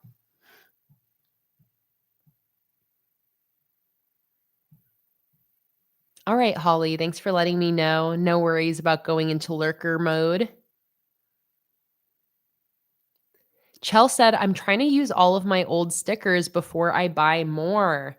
That is a very good idea. And a good suggestion if you have stickers that you're wanting to use up and you're not sure exactly how, I really love doing. Let me grab this. I really love doing sticker collages, especially if we're using up a bunch of random stickers. So this is an example of like what the sticker collages end up kind of looking like. But this is a really great idea. You're trying to use up a bunch of stickers on one setup or like very quickly. Um, a really fun thing is to you can do a theme that's just like a sticker bomb theme where it's almost like this, like a themeless sticker collage type theme. Or what Beck just said is you could sort all of your stickers by color and like try to use up all stickers from the same color. I did something sort of like that here, where I used a bunch of my Oops stickers in the same colors to make some sticker collages. So just some examples that are really good for if you're trying to use up your sticker stash, especially if you have a bunch of random stickers that you're like, I don't really know how I'm going to end up using these. I don't just want to like hold on to them and try to figure out where I'm going to use them randomly at some point. You can just use them all at once. So I love utilizing sticker collages like that. Yesterday, I actually started filming. I'm going to be posting edited YouTube videos again. And yesterday, I started filming my migration setup at the start of my current bullet journal. I'm doing a very simple, minimal, short migration setup at the start of my journal I just started. But I did a sticker collage for the very first page of that journal, and I did it like a rainbow where I used mostly red stickers at the top and went to orange, yellow, green, blue, purple. So I am going to have an edited video of that migration setup coming out, and I'm also going to be filming another 5 types video. It's going to be 5 types of 10-minute bullet journal spreads, kind of riffing off of the series I've been doing of the shorter videos where I'm showing 10-minute bullet journal spreads. I'm going to be doing an edited video on YouTube showing 5 different types of edited or 5 types of 10-minute bullet journal spreads. So if you guys have been waiting for me to finally start posting edited YouTube videos again, because it's been 9 months, almost 10 months since the last time I posted one. You will be very happy to hear that I'm going to be returning to edited YouTube videos, and I'm really going to be trying to be consistent about it. It's a really big goal of mine this year that I want to get back to posting at least one edited YouTube video a month. And I think I really am hopeful that I can keep up with that and that I can do it. So I will be having some videos coming out in the next few weeks. Ideally, I'll have one coming out at the end of this week or beginning of next, because I'm going to be finishing up my filming of those 2 videos this weekend. So stay tuned for that coming very soon. Very, very excited that you guys are. I'm very happy to see that you guys are excited about that. I know it's been a long time coming, and I've just been doing only live streams on YouTube, which I love the live streams. They're very fun for me, but I know that it's not everybody's cup of tea. So I'm really excited to start releasing more edited long form videos again.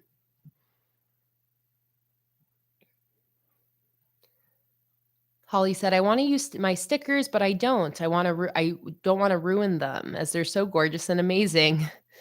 So I don't use them and I want to keep it. I know you're not the only one, Holly. I know that there's other people too that have a hard time actually using the stickers, but always keep in mind that if you do use anything up, all of my stickers are always still available in my shop. So if you ever need to replenish anything that you use, they're always available there for you. All right, keep going. Here we got weekly spreads for the month of April. This is a tried and true setup where I split the spread into 8 boxes. I love this theme. I just love this cherry blossom combination. I feel like this theme is really making me happy right now because with it being April again, it's cherry blossom season here in Portland. So I just love seeing the cherry blossoms on these spreads here. Here we got a vertical style weekly log, again using watercolor to paint in these cherry blossom branches. Here is a little decorative page with some daily logs behind it that I never ended up using. And this is my mermaid collection that I end up using for my May setup. I think maybe I had just finished designing the mermaids, which is why I busted them out for these daily logs here. Here is a weekly spread towards the end of April. Again, phasing away from the cherry blossoms. I'm clearly very excited about using the mermaids. So we have more mermaid themed stickers on this weekly spread. I love this mermaid collection. This is what Monica is going to be using for this May's spreads. Holly said, I don't remember the cat being in the video for April. It was not. I think in my April Plan With Me video that I have posted on my YouTube channel for this cherry blossom setup, I only set up through here. So everything else is not in that video.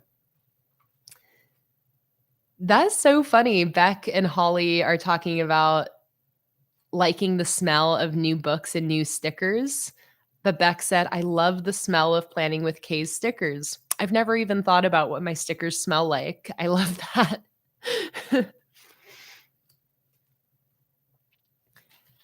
All right, so here I'm using the whales again as well, along with some watercolor splash stickers and some more of that scrapbook paper background. And that takes us into May. So the last edited monthly Plan With Me video that I posted to YouTube was my June 2022 setup. So for this cherry blossom setup and for this mermaid setup, there is an edited YouTube video on my channel you guys can watch. But here is my mermaid setup for May.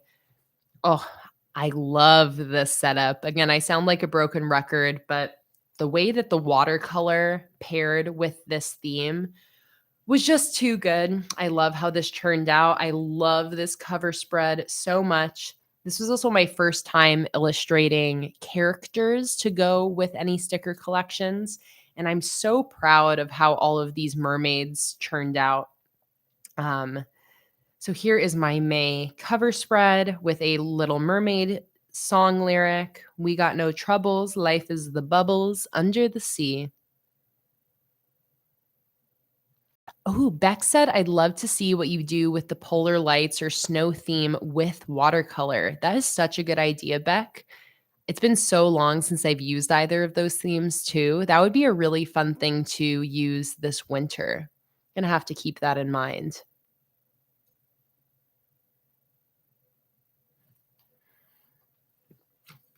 All right, we got my May calendar. Again, I just love this theme. I love the color scheme. I love the watercolor. Everything really came together for this setup. So still on my Dutch Store monthly spread kick with a bill schedule and notes section inside. Oh, Sky just said an alien theme. How have I not? Well, I guess I do have UFOs in my interstellar theme, but doing an alien theme would be such a good idea. I feel like that'd be a really fun, like October theme. I love that idea though. Might have to put that on my next theme poll for one of my monthly themes. Beck said, I need to go adult and get the kids up. Hopefully, I'll be back by the time you get to my notebooks. See you later, Beck.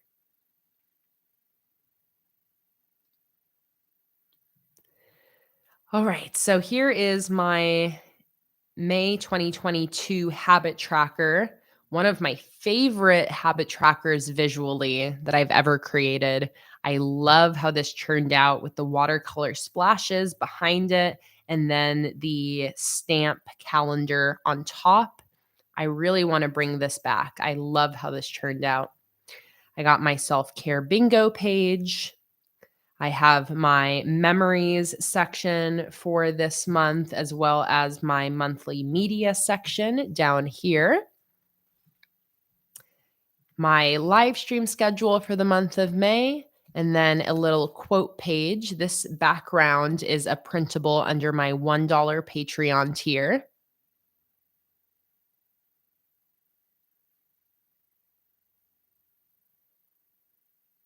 Holly said, I'm doing a Little Mermaid theme for May with your mermaid stickers. Love that. Great idea, Holly.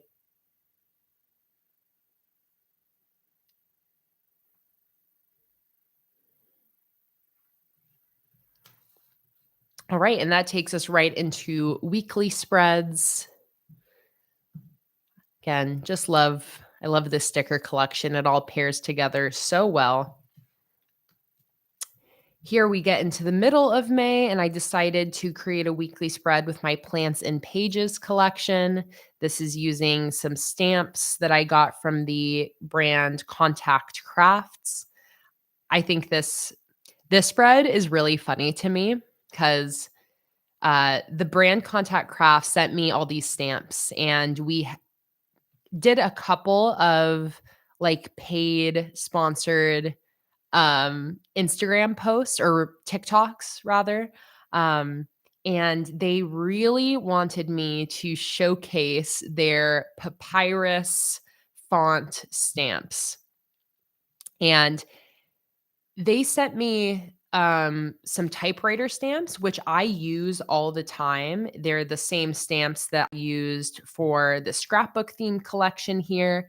I love these stamps so much. They're also the same company that made the habit tracker calendar stamp that I used here.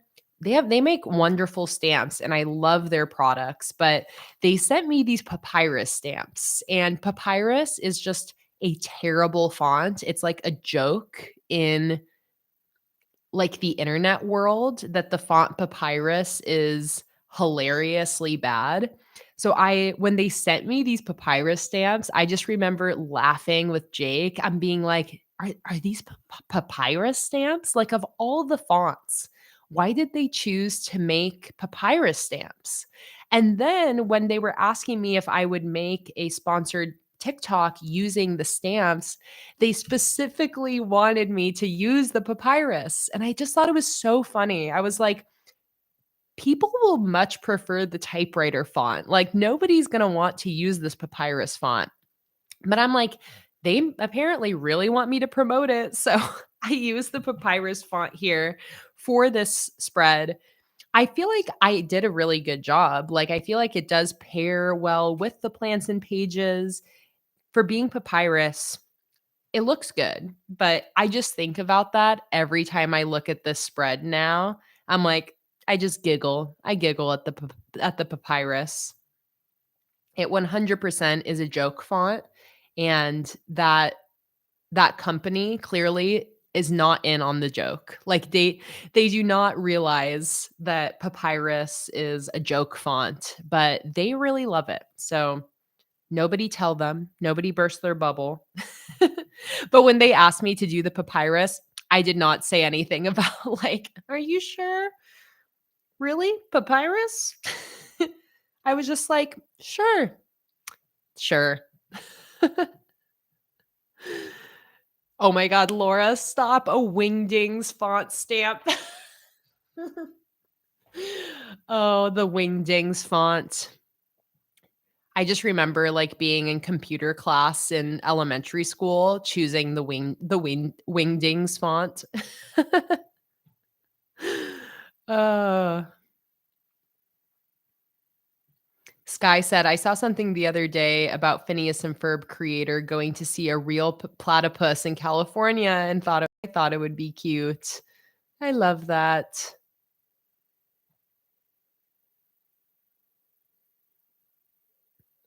Delisa said, "Do I have the self-care bingo for sale?" I do have a printable on my Patreon. Um, Wait, hang on. Who just asked that? Delisa. I do have a printable on my Patreon that's like a blank template for this self-care bingo page, where it just has the box and a self-care header at the top. I can send you a link to that. I believe it's just available under my $1 Patreon tier. So if you like the self-care bingo page, I don't have any stickers for it, but I do have this printable that people have been using that is very useful. So I'll really quickly get the link to that for you. So if you wanted to join Patreon at the $1 tier, you can gain access to all of my printables, including this self-care template. So let me go really quickly into my digital download master post here. Search for self-care, and here it is.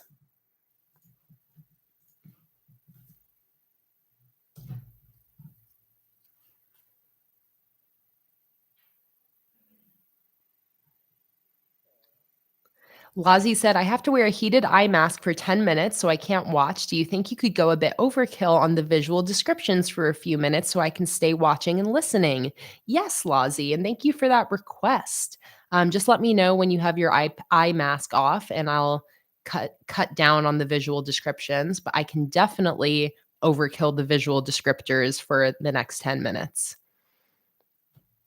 Okay, so moving on, I now have this spread of this was me brainstorming for my YouTube video of 20 beginner bullet journal spreads.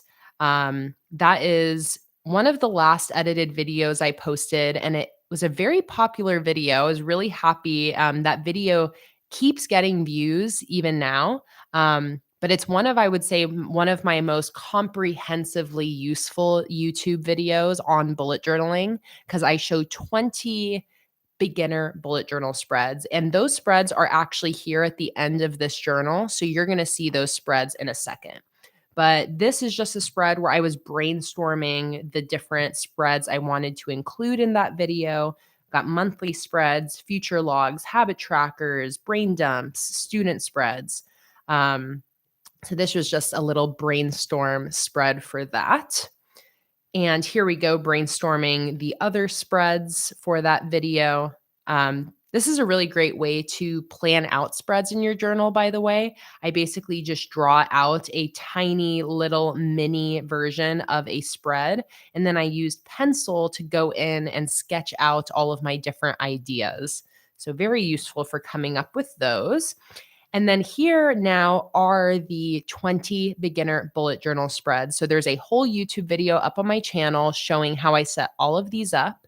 But I'll just show you guys again right now. So first, I have 2 future logs. Here is my first future log in that video, which has 6 months on a spread, a header at the top, and then just some little calendars for each month with a little list next to it where you can jot down future events. I then have a vertical list style future log as the second option, where I have the numbers vertically down the side and then a column for each month. This is a really cool future log setup. I typically do more future logs like this with the calendars, but I love this idea of a more like Calendex style future log. Then I gave 2 examples of monthly spreads, beginner monthly spreads. This one is just like a simple calendar layout with a to-do list along the side. And then this here is a vertical style monthly log, again with the dates down the side. And then I have 4 different columns for 4 different monthly categories: events, tasks, bills, and work schedule. I used my Busy Bee theme to decorate this spread. Next, I showed 2 types of habit trackers. This one here is a categorized habit tracker. This is sort of the more like standard habit tracker layout that I feel like got really popular in bullet journaling, especially towards the beginning of like the bullet journal online movement. And I still really love this habit tracker setup when I have a lot of different habits I want to track. So this particular example is separated into personal habits and work habits. Then as a second habit tracker option, I did this calendar style habit tracker with my mason jar stickers. This is like bigger calendars than I would typically do. Like for example, compared to this May habit tracker with the smaller calendars, this is a nice example of a habit tracker that has fewer habits. You can see there's only 5 here, using these larger calendars. And the way I would use this, is if I complete the habit on a certain day, then you can just like color in the number like that. All right, next I showed 2 types of memory keeping spreads. So this is a June review, just a little example spread where the left side is a memory log and the right side is a little photo wall. This is pretty much directly inspired by the same spread that I did in this previous journal that I showed you guys. I believe it was for the watercolor setup that I did right here. So this is where I got this idea from of a gratitude, or here it's gratitude log instead of memory log, and a photo wall on the other side. So that is basically the same thing I did here. This is another example of a memory keeping spread. This is a daily review with a mood tracker for jotting down a summary of each day. I then did 2 types of health-related spreads. So this is a longer-term health tracker spread for keeping track of specifically like health and fitness-related habits. This one specifically is for working out, drinking water, eating vegetarian, and getting 8 hours of sleep. And on this one spread, it gives you 3 months worth of trackers for those health and fitness related trackers. And this is my farmer's market sticker collection for the decoration. This is another example of a health and fitness related spread. This is for just keeping track of 3 overarching health goals for each month. And you can change it up each month. And it's a little bit more of like a general check-in for the month versus a like daily habit tracking system like here. So this would be a great spread to do like at the start of a new journal. So you can just kind of jot down some generic kind of overarching health goals for each month. Next up, we have 2 types of self-care spreads. This one is a self-care ideas list. It's categorized one page with indoor self-care ideas and another page with outdoor self-care ideas. And each one then is split into mind and body. So just a good way of jotting down some self-care ideas. Then you can look back on this if you're needing to take some time to practice some self-care. And then this is an example of what a really good like monthly self-care page could be. And this has a self-care bingo page on the left and then a gratitude log on the right. Also, I see everybody in the chat is talking about that it's hot where you are. I am jealous. I honestly would kill for some 90-degree weather. Jordan said it's 90 degrees here and we don't have our air conditioning units in yet because it was going to be cold again next week, but I'm about to start dinner and I have to use the oven. Okay, I'm not jealous of that, Jordan. 90 degrees with no air con and you have to use the oven? That sounds rough. It's still cold here in Portland. We're in never-ending winter, so I'm jealous. Generally jealous of the warm. All right, after the self-care spreads, we have 2 types of brain dump spreads. A brain dump for me is just a general spread for keeping note of any fleeting or extra thoughts, notes, ideas, anything else that doesn't have a space in your journal. I often use my brain dump spreads for theme ideas I get throughout the month or for financial calculations, like counting up how much I need to spend on bills in a certain week. And then this is an example of a categorized brain dump. So The first example is just a blank spread with a little bit of decoration on there. So you can just fill the spread up with any of those spare notes you have. But then my second brain dump idea has 5 boxes for 5 different categories. And for this example, I did personal, business, school, finance, and other. All right. After that, we have 2 different collection spreads. This first spread is called Things I Love, and it's categorized into books, movies, shows, podcasts, music, products, and places. This would be a great spread to put at the start of your bullet journal where you can just keep a running tally or a running list of some things you're loving. I love this spread. My second collection spread is things to check out. This is a great spread for keeping note of things you want to try or things you haven't tried out yet, but maybe got suggested. I categorize this one places, media, experiences, and products. But again, these are all just example spreads. So can kind of take ideas from these spreads, even if you end up making it a different spread or making the categories different, just gives you ideas of different ways you can split up your spread and categorize things.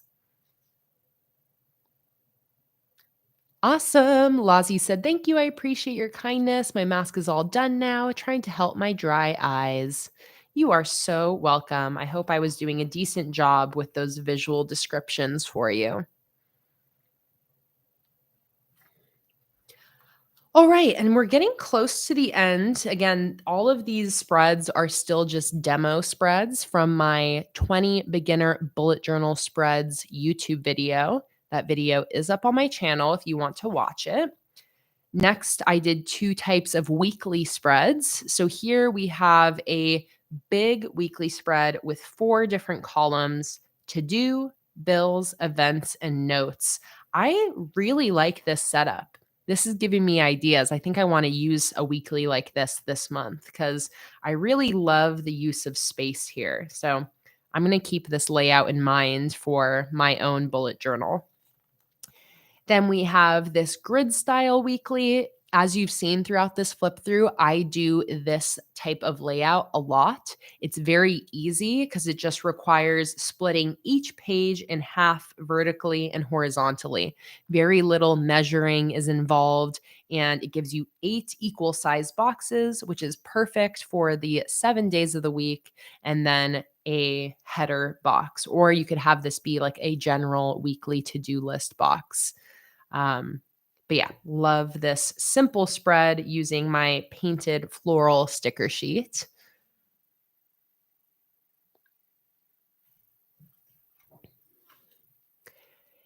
And then what am I? Oh, these are 2 types of student spreads. I think this might be the last type of spread that I did in this video here.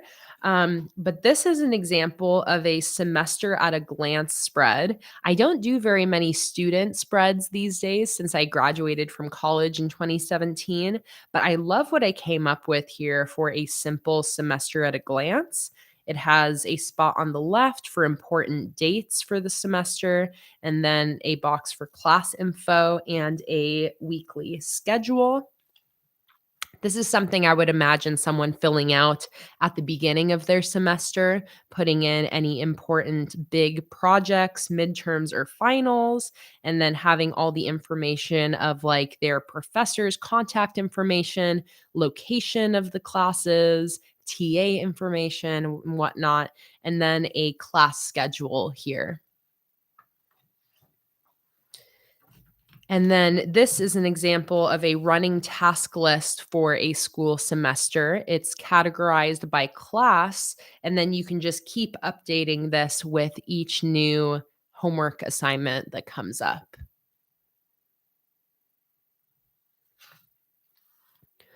All right. And then my last thing I did is I was reading up on tips for active listening because I'm getting better at it now. This was, a little over a year ago that I created this, but I am a chronic interrupter. and sometimes have a hard time not interrupting people in conversation. So, over the last year or two, I've been trying to do a lot of intentional work on my active listening and the ways that I interrupt people. So, here I was just taking notes on active listening and how to stop interrupting in conversation. And that is the end of this bullet journal. Trying to see if there's anything else back here. Just some swatches. Sky said, I interrupt people due to ADHD. If I don't say it right then, I forget it. Beck said, I do that too. You know, Sky, I am not diagnosed with anything, but in my research about interrupting and paying attention and active listening, I have, I feel like this is the case for a lot of people, but I definitely relate to a lot of the articles and research specifically about ADHD and how that leads to interrupting and poor listening skills. So I relate a lot to that. Beck said, I have ADHD tendencies, but not diagnosed. I relate to that, Beck. Again, I feel like almost everybody I've talked to in my life also relates to that, relates to having ADHD tendencies, but not being diagnosed. Hosted Dancer said, funny enough, I've started actively trying to interrupt because I find I keep getting talked over. See, that is really what made me dig into my interrupting, is because I was having the experience of having friends and people in my life who were naturally quieter people versus, for example, like Jake is similar to me in the ways that we converse, where we would both get into these cycles of conversation where we would be interrupting each other, but we're both very loud and very talkative. So it's like we would just start getting louder and louder to compete with each other, which isn't great, but it's like we could both still talk and get our words in. It was just like a competition almost. But I started having um the experience of being with people who aren't like that and are more used to getting talked over and have a hard time interjecting their voice into conversation. And it made me realize that I really don't want to be doing that to those people. People exactly like you.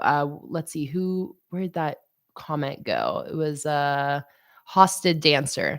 People like you who have more the experience of being interrupted or getting talked over. I just really didn't want to make people feel like I didn't care what they have to say. Cause again, my interrupting is like, I've never thought about it as coming across as like I don't care about what you're saying. For me, it's like when I'm really engaged in a conversation, I end up wanting to talk a lot. It's like how I show that I'm interested. But that's something that only, like, it doesn't translate for everybody. And some people, when they're being interrupted, it's not cueing to them that like you're so interested in what they're saying. And instead it can mean they don't care what I have to say because they're interrupting me. And once I realized that I was potentially making people feel that way, and once I was receiving feedback from even, Jake and my friends that it felt that way when I'd interrupt them, that's when I really wanted to like take ownership over the fact that I do interrupt people, and I could be a lot better about how I engage in conversation with people and make sure that anybody who's in the room conversing with me, even if they're a quieter person, making sure that they have room to speak. A big thing that helped me was leaving empty space between in conversation, not needing to fill every gap of silence right away. Because some people are going to wait for you to stop talking before they say what they're going to say. And they're not going to just jump in right when there's a little opening. So I've gotten a lot better at it. I still have a lot of work to do with my listening. It's still something I'm working on almost constantly and like constantly trying to remember. And I still mess up a lot and it can be very frustrating for people. But I try to get better and better about not interrupting people, about leaving space in conversation. I really try to sometimes go into a conversation and tell myself, I'm not even going to talk during this conversation. You know, I'm not going to interject anything. If I'm asked a question, I'll respond, but let me try to just let the other person talk. And just practicing that day by day definitely makes a difference. Beck said there's also a fine line between interrupting and engaging in a two-way conversation. Monica said, I'm the one constantly interrupted by my family, so I don't say anything. And then they say that I'm too quiet, and then they get annoyed. Oh, it sounds like a battle, Monica. My family is definitely a interrupt each other and yell over each other family, and I think that's a lot of where my habits around this came from. So I definitely understand having a family where it's like in my family, it was like if you weren't interrupting and loud, you wouldn't get a chance to talk. So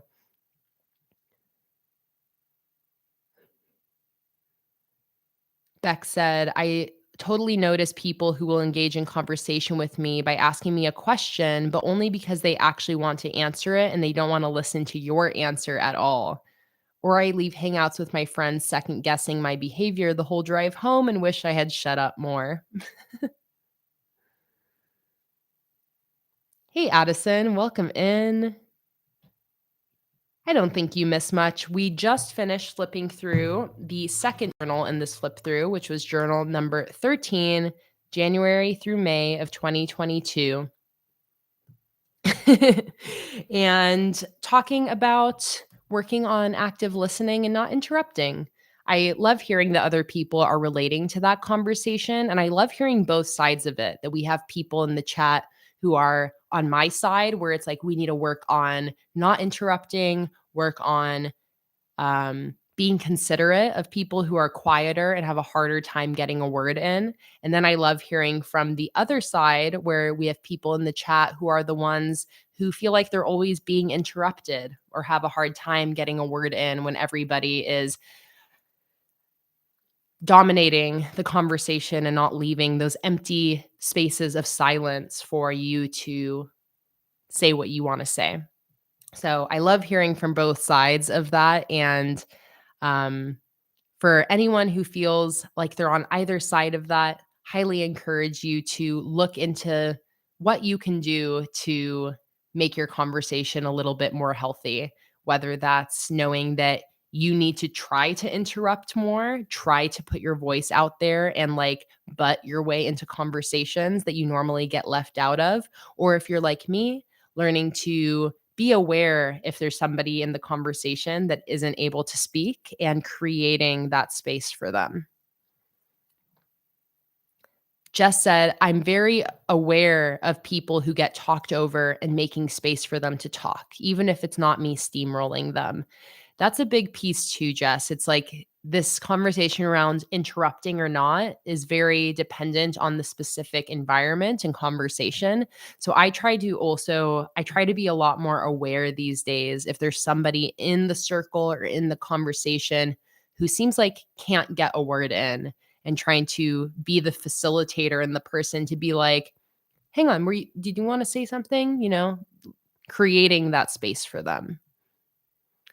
Good night, Holly. Thanks so much for joining on in. I hope you have a lovely night's sleep.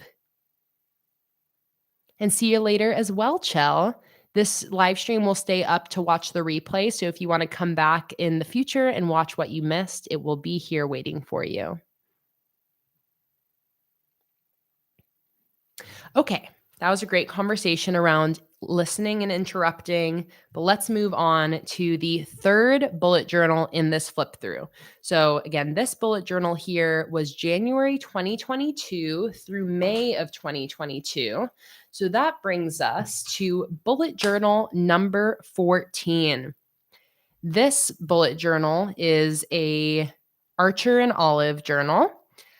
This is my last Archer and Olive journal that I've used because my next 2 journals after this are from Beck's Sticker Shop. I'm going to send a link to that in the chat because I just love any chance I can get to promote Beck's Etsy shop.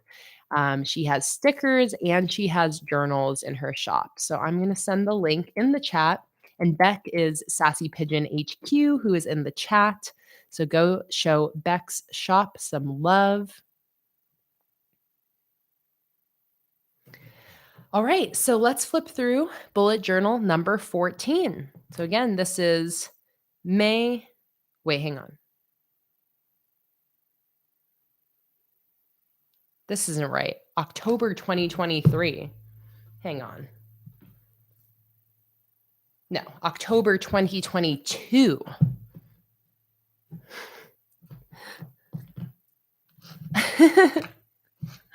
I'm like, did I somehow jump to the future in this bullet journal? No. There we go. May 2022 through August 2022. So let us jump right in. This is the third of 4 bullet journals I'm going to be flipping through today. Okay, so this is the first journal that I set up in this flip through where I knew now that I was no longer going to be using a long-term journal. So here I have, let's see, Monica said, oh no, I would just rip the paper off and rewrite it. I can't cope. I probably honestly will end up doing that, Monica, because this would just peel up pretty easily. But I wonder if I actually have a little piece of sticker paper I can use right now to fix it. Let me see. Okay, I do.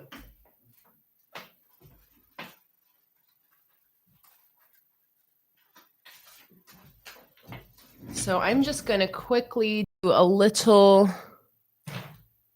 repairing here. I'm just going to grab a little piece of sticker paper and I'm going to just tape or stick that in right over my messed up date. And then I'll rewrite 2022.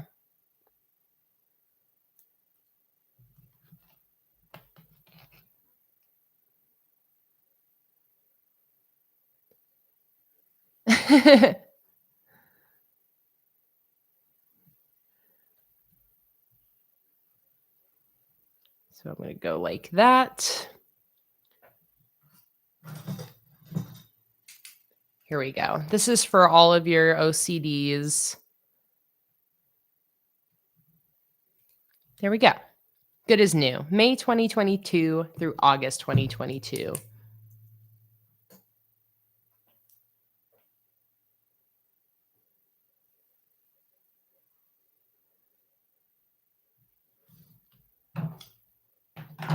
That makes sense, Holly.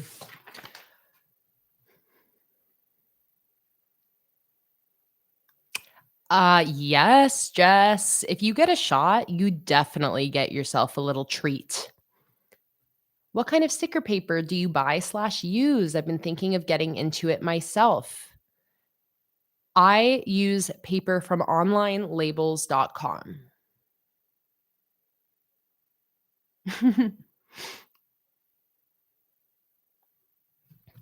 Okay, let's dive in here. So like I was saying, this is the first journal in this flip through where I knew now I was not going to be using my long-term journal. So I started this journal off with a yearly long-term migration setup. I actually filmed this for a edited YouTube video that never saw the light of day, but I did also set this up during a Patreon live stream. So if you're one of my patrons, you might have seen the setup of this. And if you're wanting to go back and watch that live stream is still up on Patreon to watch it anytime. But yeah, I have footage of this whole setup that I never ended up using, but I love how this setup turned out. I used my magical forest theme sticker collection for these migration spreads, paired along with some of my watercolor stickers. So this is one of my full page watercolor background stickers.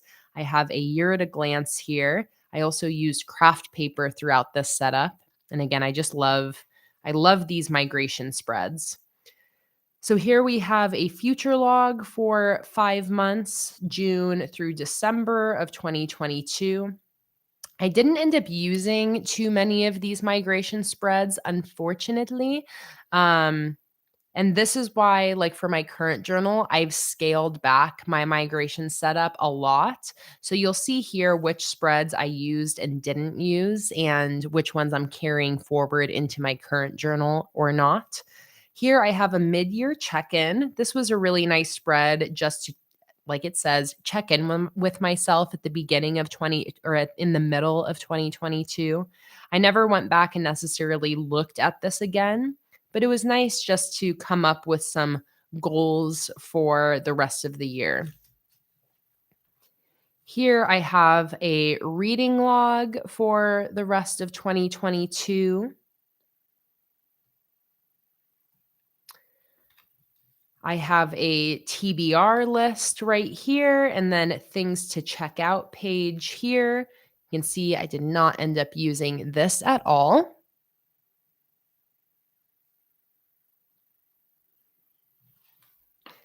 Here I have memories and milestones spread. Again, did not really end up using this spread except for the first month of June. I love the idea of this spread, though. It was just not the time for me to try to be doing any long-term spreads. But I feel like at one point in the future, again, maybe if I try out a long-term journal again, I'm definitely going to bring back a spread like this. Conceptually, I love the idea of this. It just didn't work out during this time. All right, and that's it. That's all I had for my migration spreads. I left a couple spreads blank in case I needed to set up anything else here. But that then brings us right into the end of May. This is a weekly spread for May 23rd through 29th. These stamp stickers are from Coffee and Scribbles Co., paired along with my Plants and Pages collection and some headers from my scrapbook collection as well. Good night, Holly. Have a wonderful sleep. All right, and that brings me into June. So this is the last edited monthly Plan With Me video that is up on my channel. It has been this long since I have posted an edited YouTube video. So it's been since June of 2022. But again, like I mentioned earlier, I am going to be going back to posting edited YouTube videos, and I'm actually going to be filming some this weekend. So very excited to be getting back to that. So for June, I used my Neon City themed sticker collection, and I did a illustrated cover spread here using some Crayola Supertip markers. I love this cover spread so much. Here, I then have a single page calendar for June, and on the right side, I have my bill schedule and my task list for the month.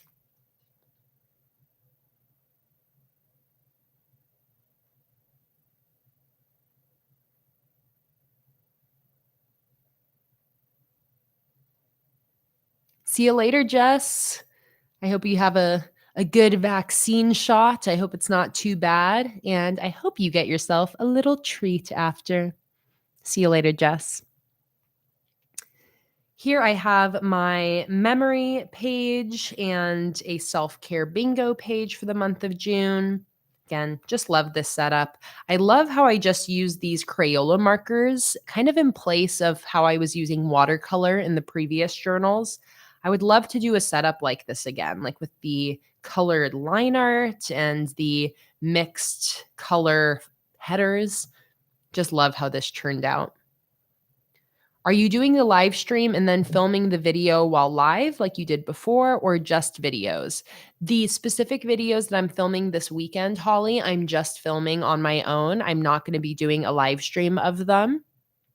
But I still want to keep live streaming my monthly setups because I love those live streams. But I think for those, what I want to do is do a live stream and film it while I live stream, and then also post an edited Plan With Me video.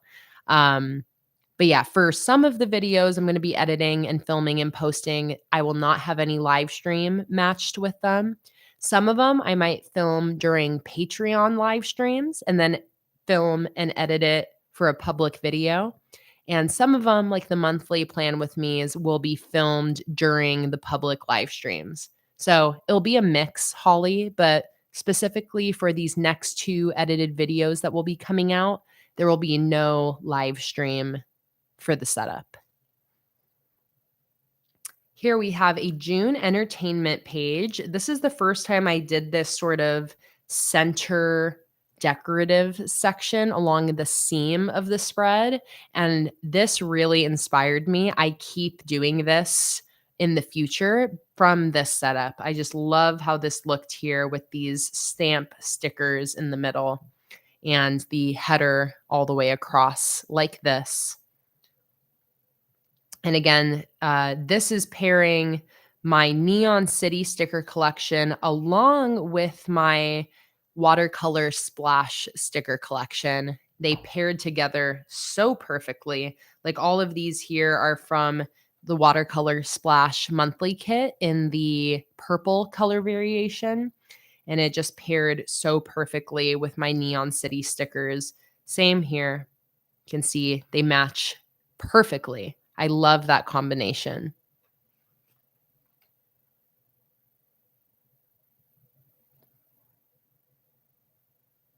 Hey, Julia, welcome. I actually was shouting out your Etsy shop earlier in the stream. We were just talking about you. So, really excited to see you pop in. For anybody who wasn't here when I sent Julia's Etsy shop earlier, I am going to send it one more time. Actually, I'm just going to send your whole links page here, Julia, because I have it pulled up. But Julia has so much excellent content surrounding bullet journaling on all the different social medias, and she has a wonderful sticker shop. So there is the link for all of Julia's stuff if you guys want to check her out.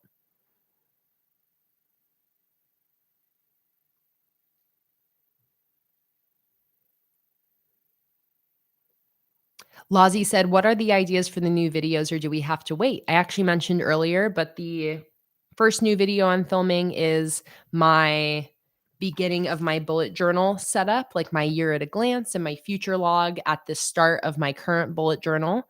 So I'm going to have a setup video for that. And then the second video I'm filming is a 5 types of 10-minute bullet journal spreads video. So I'm going to show 5 different bullet journal spreads that you can set up in just 10 minutes.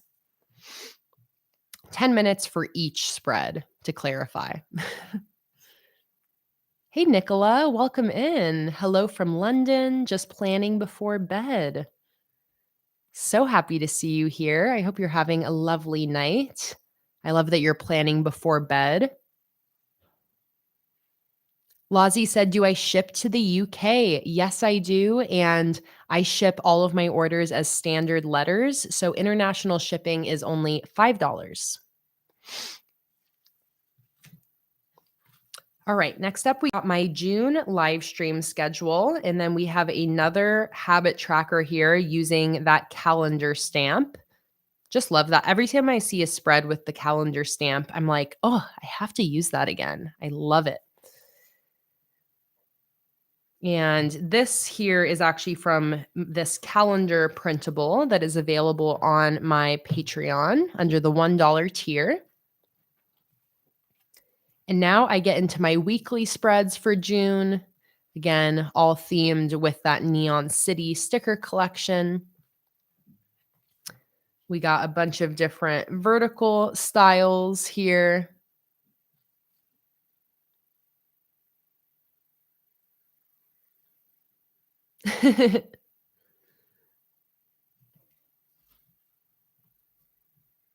Oh, I see, Lozzie. You were asking Julia if she ships to the UK.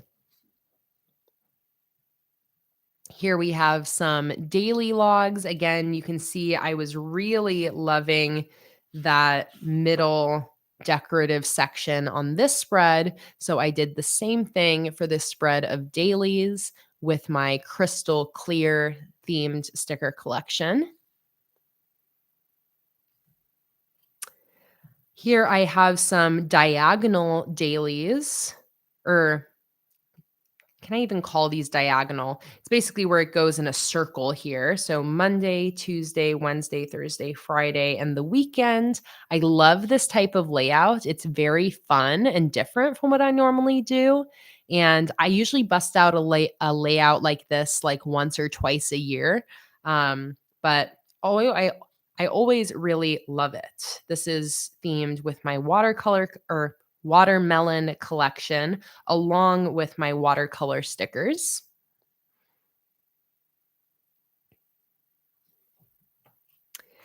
Then have another weekly spread, a horizontal style this time for the end of June. And I had just designed my watermelon redesign collection, which is called Dark Watermelon, where I have the watercolor melons, the blossoms, and these dark black backgrounds. So that's what I'm using here.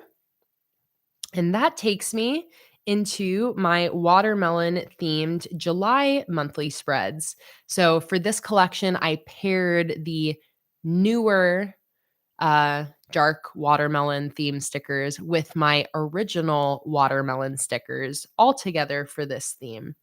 So we have a simple July cover spread. I then have my July calendar with a bill schedule along the right side.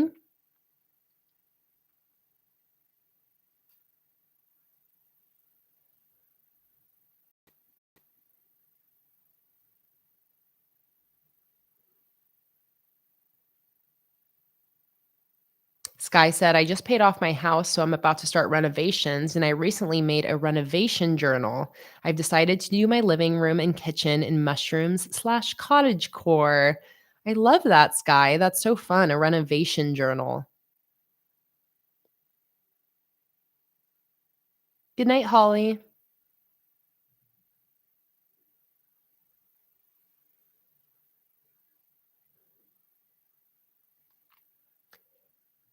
Monica said, am I planning to do any recolors of older kits this year? I am, Monica. I definitely am going to do at least one more redesign and recolor, and probably pretty soon, because the reason specifically is I want to get a month ahead on Patreon. So currently on Patreon, I design a new sticker collection every month. For example, this month I'm designing a lavender honey collection. And that lavender honey collection that I'm designing right now in April is April's sticker rewards.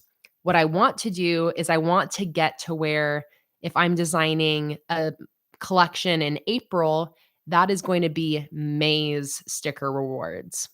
So I want to get to where I'm designing for the next month instead of designing for the current month. So the way that I want to get ahead that way is I want to basically have 1 month coming up where I design 2 sticker collections, but that's kind of a lot of work. So I want to make that more feasible by designing some redesign collections. So I really want to do that, like maybe even next month, Monica. I want to get ahead of schedule as quickly as possible. So I love that idea. You said you want the autumn leaves kit. That is such a good idea, Monica. I'm curious what color scheme you're thinking, because I feel like with that collection, it would mostly be the backgrounds that would change. So it's not like that blue color scheme. But I think what I'll do probably is soon I might do a poll or a Patreon post seeing what collections people want to see recolored.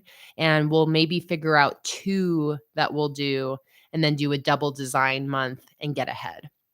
So that's like my rough idea there. But long answer shortened, Monica. Yes, I am planning on doing um, some recolor slash redesign still this year.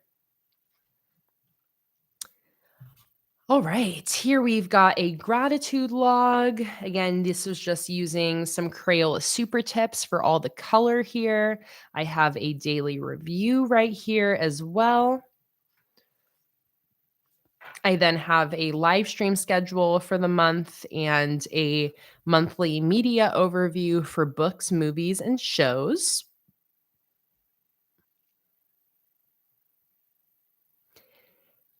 Addison said, "You did a citrus one, didn't you? I would love that one again with watercolor." Okay, Addison, it's it's really funny that you say that because I actually did that. Um, my very first sticker collection I ever created was the citrus collection, and last year I redesigned it and I did a summer citrus collection, which is citrus with watercolor. So it's like you read my mind for what I already did. Let me that summer citrus collection is available in my sticker shop. I will send a link to the theme page for it. But this has both the original citrus collection and the newer citrus collection. So I'll send that link there to all of the citrus stickers. But I'd love to do something similar for one of my other themes, Addison. I love the idea of taking older themes and redesigning them with watercolor involved because it really updates the look of them. But great minds think alike, Addison, because I already did exactly what you suggested.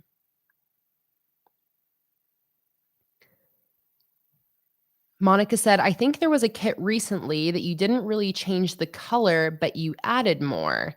Um, yeah, that's kind of like the birds and the bees. That's one where I redesigned or I did like a combination redesign of the hummingbird collection and the busy bee collection. Oh, this is the one. The Out of This World collection is a redesign of my Interstellar collection, and it's not really a different color scheme, but I added to it. I'll send a link to that collection. I love doing those redesigns. And similarly with that citrus redesign, the Out of This World collection also is using watercolor as the backgrounds. It's harder to tell because it just looks like galaxies, but that was a really fun redesign of that original Interstellar collection.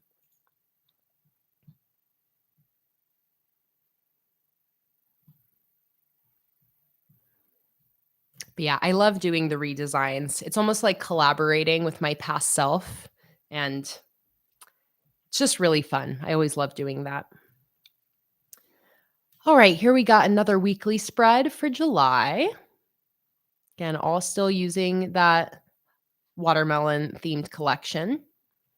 Now we go into some more daily logs. This is using my shaded leaf stickers, and this is a little postcard print from the artist Minnie Smalls. Then here is some daily logs using my original Interstellar collection, Speak of the Devil. And these are those UFO stickers I was mentioning earlier. I don't have an alien theme, but I do have some UFO stickers. I love these simple daily logs here. And this is some scrapbook paper sent to me by my patron, Laura. Then did some sunflower themed daily logs.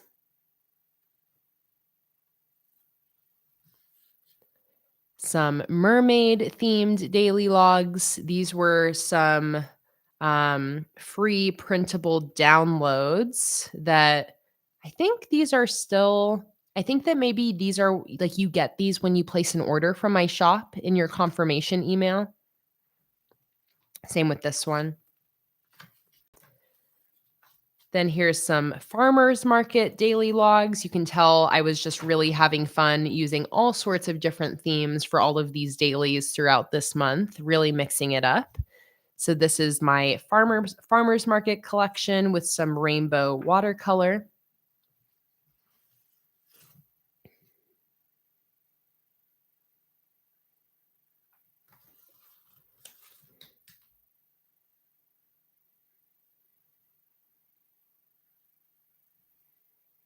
Lozzie said, "Can we have the cats or dogs in outer space kit?" Yeah, Sam, I just said I do have a cats in space kit. It's called the Luna monthly kit, which is all themed with Luna in space, but I don't have one with generic just cats and dogs in space. I am planning on doing a pet theme later this year. And I'm going to have my patrons vote between different like themed pet themes. Um, so that could be one of the options. It could be like pets and florals or pets in space or sleepy pets, like different specific type of pet themes. So I'll keep that in mind.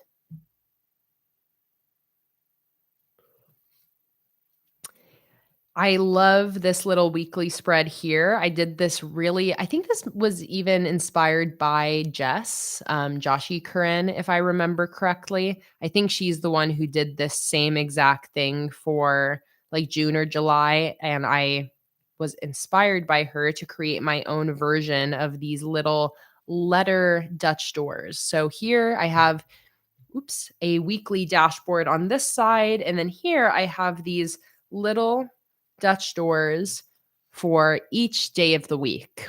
And I love this.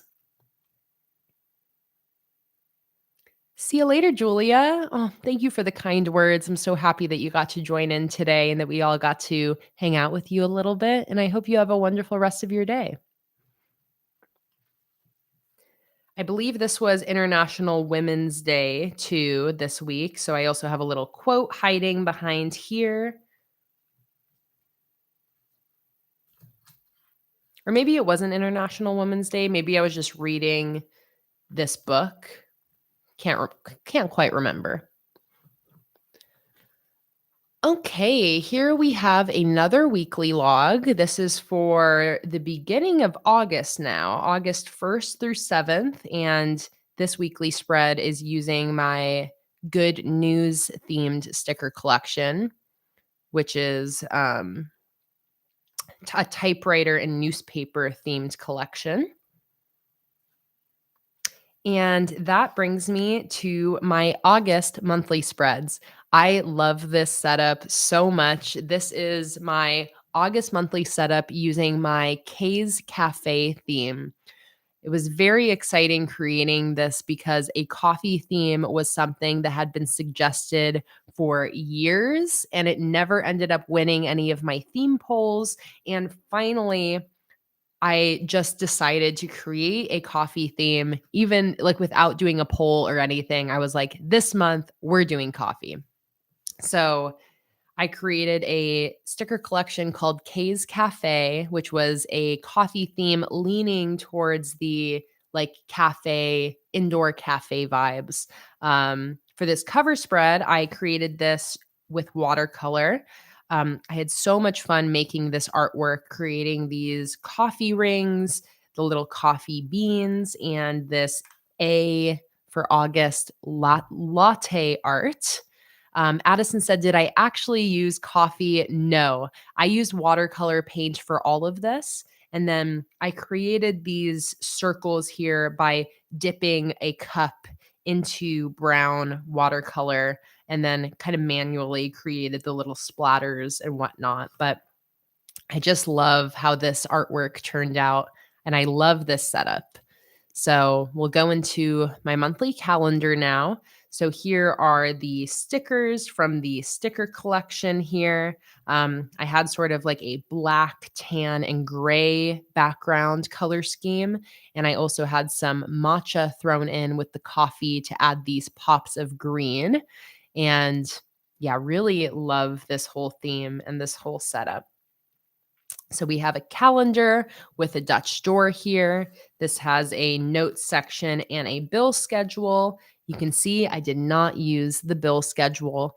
And this is a trend that will continue pretty much through most of the rest of the months that we're going to be flipping through. I finally this month committed myself to not avoiding my bill schedule anymore. So I'm very proud to say that for this month, I'm back on my bill schedule game.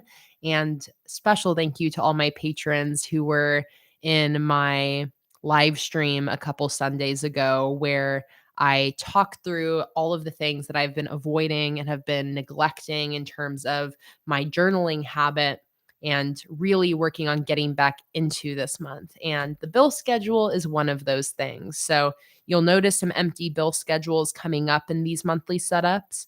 And I'm happy to say that I finally made it through the other side of that rut. But yeah, here we got a notes and bill schedule on the other side of my August calendar. I then have a August gratitude log and daily review. I actually digitized this gratitude log here with these painted coffee cups. It is a printable that is available on my Patreon under I want to say the $1 tier, but perhaps the $5 tier. Maybe I'll actually. Oh, you know what I'm actually going to send you guys? So I have this master post on my Patreon.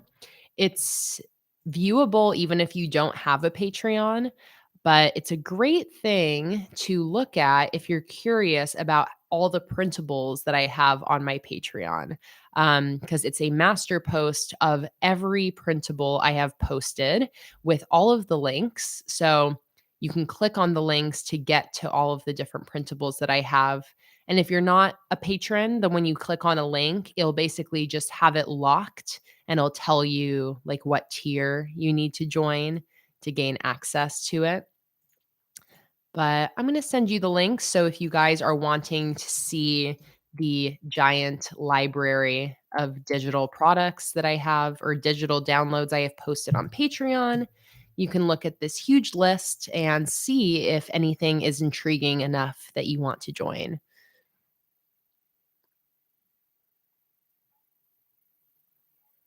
See you later, Jordan. Have a lovely dinner. Thanks so much for joining on in, and I'll see you next time.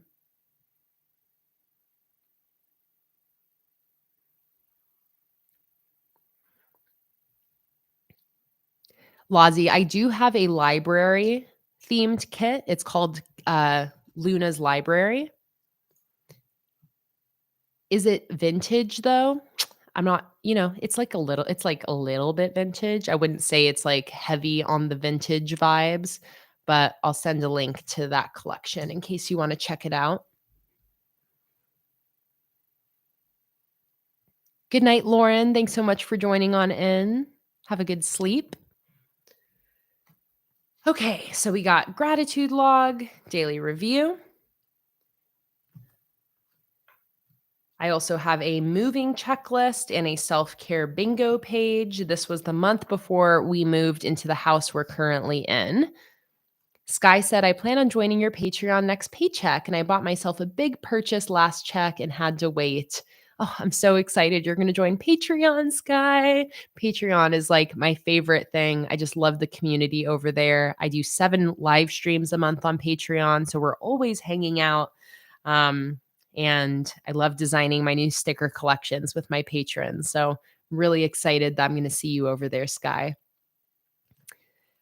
This self-care bingo page is also up on my Patreon as a printable. I then have an August media page for books, shows, movies, and music.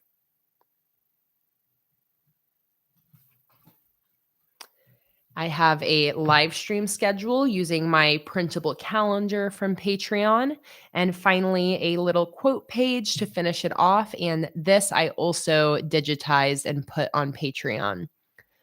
Lazi asked, I meant to ask last time, but where did you get that roll of craft paper that you use? I got that roll of craft paper at Blick, the art store. So you can probably find it other places if you look up like adhesive craft paper roll or something like that. but I did get it in person at Blix, which is an art supply store. All right, that goes into my weeklies. This is a printable weekly spread from Patreon under the $5 tier. So I just print that on sticker paper, stick it right in, and it's good to go. A little to-do list. These stickers are from Beck's sticker shop, Sassy Pigeon HQ. I think these actually came on like a freebie sheet that I got with a journal or something like that. Here is a weekly spread. When I was flipping through this journal this morning to block out any private info, my jaw dropped when I saw this spread. I somehow totally forgot this spread existed. I like can't even remember setting this up at all. But oh my God, I love this spread. I love this little Dutch door window in the middle, and everything around it is decorative. I love like the scattering of all of these individual citrus stickers. And this, by the way, is that redesigned sticker collection I was talking about, where it's citrus mixed with watercolor. And I just love this spread. I am definitely going to bring this back soon. It has 8 different boxes for the 7 days of the week, and then one for a general weekly task list. And yeah, I just love this. Then here I have some daily logs. This is the updated Out of This World sticker collection I was mentioning that is a redesign of my original Interstellar collection. I didn't end up using these daily logs apparently. I think that I really just set this up because I wanted to use this collection for the first time. I think this is the first time I had printed it out, so I just wanted an excuse to use it. And that then goes into my September bullet journal setup. Again, really love this monthly setup. I believe I did this during a public YouTube live stream, if I remember correctly. And I used my updated Out of This World sticker collection along with some scrapbook paper on the corners here. It's really fun illustrating this solar system. This was the month that I moved. You can see I moved out at the beginning of September. So I don't think I ended up using my bullet journal very much in the month of September, but I loved this setup. It's a shame I didn't get to use it more. Here is my finance bill schedule for September, which you can see is totally blank. I love this layout though. I've never done something like this before or since. But this is something I think I want to bring back. I like these larger boxes. And I also have this so it's separated by week. This would honestly just be a really cool monthly log as well. It's kind of like an inverted calendar. But yeah, I love this setup. I didn't use this at all, but it makes me want to use this, create something similar to this in the future because I really love the idea of this, and I'm kind of bummed I didn't get a chance to put it to use.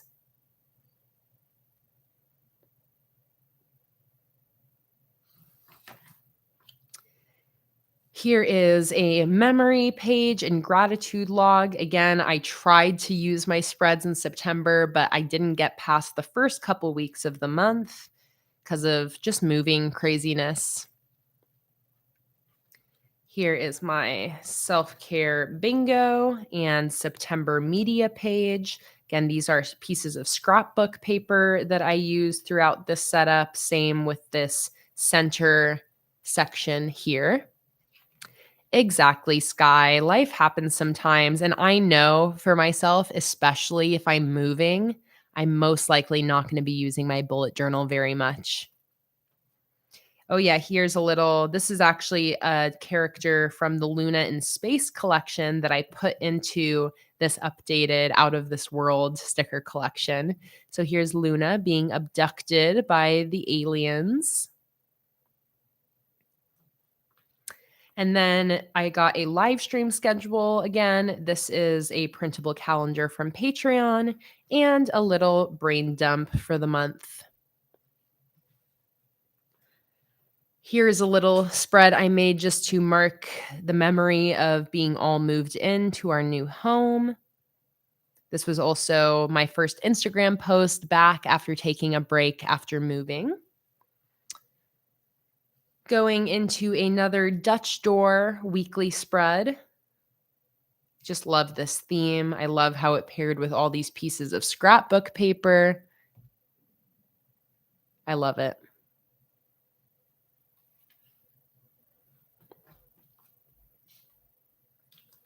A little Dutch door there. A little spread of my journaling intentions. This was actually for a TikTok that I made for Patreon. They haven't posted it yet, but at some point they'll post it. And after they do, then I will also post it. But it was just a video I made about journaling tips for like getting started on forming a journaling habit. And one of my tips was to brainstorm your journaling intentions and what you want your journal to be for you. So these were some ideas. You can use it as a planner and organizer, use it to find a consistent routine, use it as a self-care or health tool, as a memory keeping space, a source of inspiration, a space for random thoughts and ideas, a creative outlet. And I feel like my bullet journal is all of these things in one. All right, and that takes us to October. Oh, again, I just feel like a broken record when I keep saying this, but I love this setup. I created this cover spread using watercolor, and I just still looking at this, it's like I almost get chills. Like I love this theme so much. I love the dark purple and black background with the orange pumpkins. And this, once again, is just going to be using my Halloween pumpkin sticker collection that I use basically every year. But here you got cover spread, watercolor, my stamps, and it says gourd vibes only. This was my first time trying out a vertical style calendar monthly log, and I really liked it. This is something I'm going to keep bringing back every now and again, but I just categorized this into events, to-dos, bills, and then Jake's school schedule and our housemates' work schedule so I could plan things around their schedules. Then got a spread for notes and things, which is basically just a brain dump. And that was a very simple October monthly setup. I really just did a brain dump and a calendar. Since I was still getting recovered from the move, I wanted to keep my bullet journal simple so that way I would have a better time or an easier time using it. So here I got a weekly log. This is actually a little different than normal because this is a time ladder weekly log. So I have a schedule for each day with the hours down the left. And then inside this flap, I have a gratitude log. And then we have a task list and a habit tracker here. See you later, Monica. Here we got another weekly dashboard. And I set all of these weeklies up ahead of time for October. Again, since I was struggling to keep up with my journal since life was so hectic after moving, I really wanted to pre-set up October for myself. So I set up all of these spreads at the same time. And there is a live stream on YouTube, a live stream replay of this entire setup as well. Here is another weekly dashboard for October with a running task list on the left and then some daily sections on the right. And the final week of October, I did not end up using this spread at all. But I have some daily sections on the left and then 4 categories on the right for task list, bills, gratitude, and currently. But again, this went unused. After that, I have this page that was a video I posted on Instagram and TikTok and YouTube and all of that, which was a little how to draw pumpkins video where I drew these 12 different pumpkins. I then just have some daily logs here with my Halloween pumpkin stickers paired along with my grayscale paint stroke headers. Got some more daily logs for October, followed by another little page of doodles. I created these during a Patreon live stream and then posted a reel showing how I made them. And that just has some cute Halloween doodles. I really love how all of these turned out. I then have a page of some affirmations. I was having a little bit of a tough day on this day. So I wanted to use my journal to just make myself feel a little bit better. So we just have some positive affirmations on this page and then some November header ideas on this page. This was a video that I posted. We got some daily logs for the middle of October. This is using that fall leaves sticker collection we were talking about earlier. And that is it for this journal. There's only like 4 empty spreads at the end of this journal, so I nearly used the whole thing. And then, of course, as usual, we have bunch of swatches on the last pages here.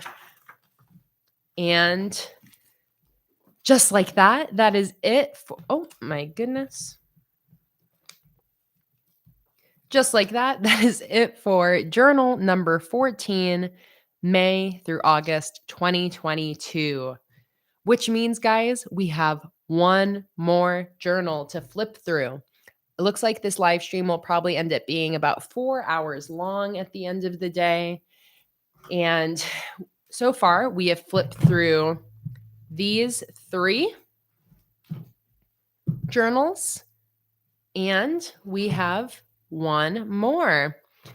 So this journal is my last completed journal. This is what inspired this whole flip through video because at the end of March, I finished this notebook here, this journal, and realized that it had been a while since I'd done a flip through. So this journal is from Beck's Etsy shop, Sassy Pigeon HQ. This is my first time using one of her journals, and I absolutely loved it.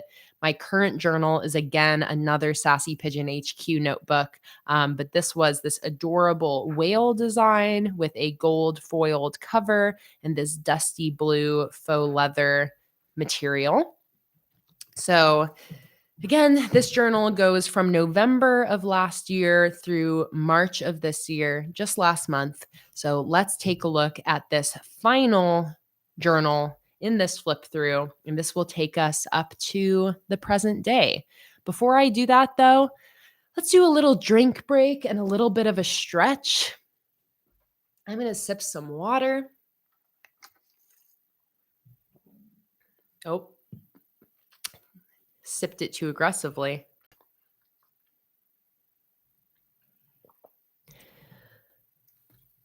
Stretch your body a little bit if you've been sitting for the last 3 hours like I have. Just give a couple stretches. You don't even have to stand up to stretch it out.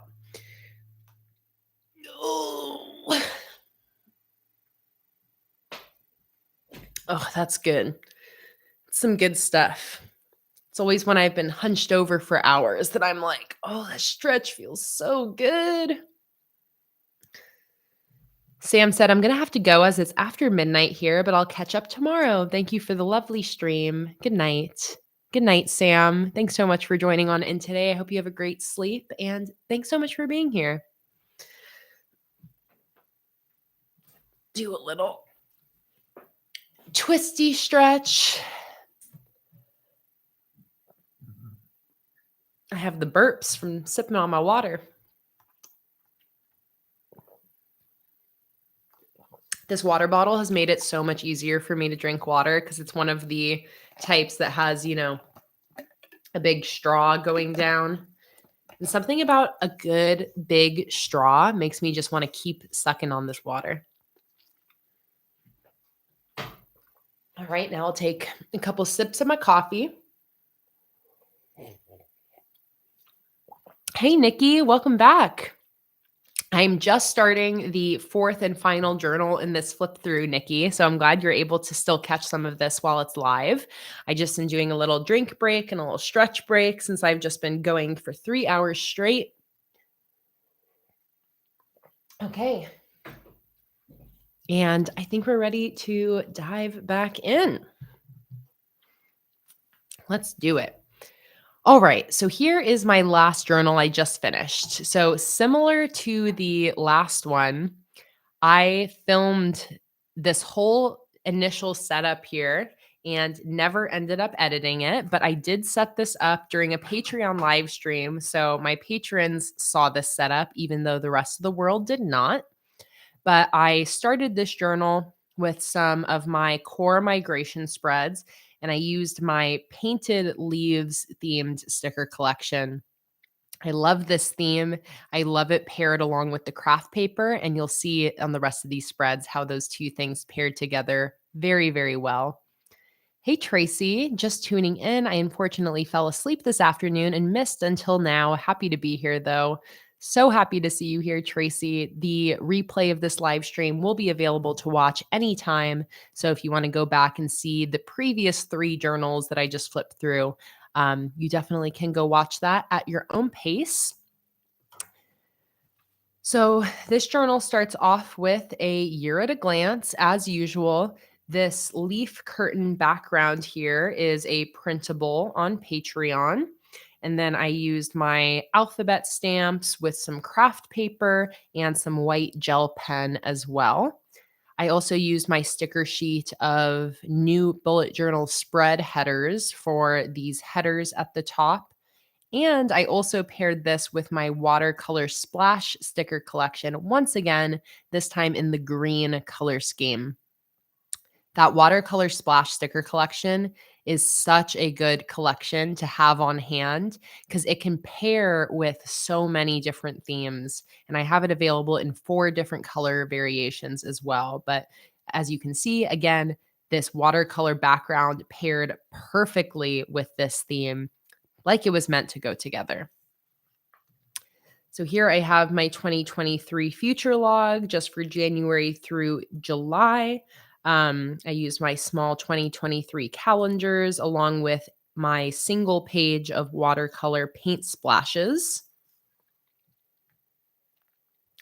I love, love, love this migration setup. But you will see as we continue that I did not use all of these initial spreads, which is once again why my current journal is having a much more scaled back setup in the beginning. So here I have my 2023 intentions, since this journal was starting off in November of 2022. I created these initial spreads like 2023 yearly spread. So even though it was a little bit before January, I still created a 2023 intentions page. Here I have a bill schedule that I did not end up using. I also, skipped a page. Here I have 2023 entertainment for books, movies, shows, music, and other.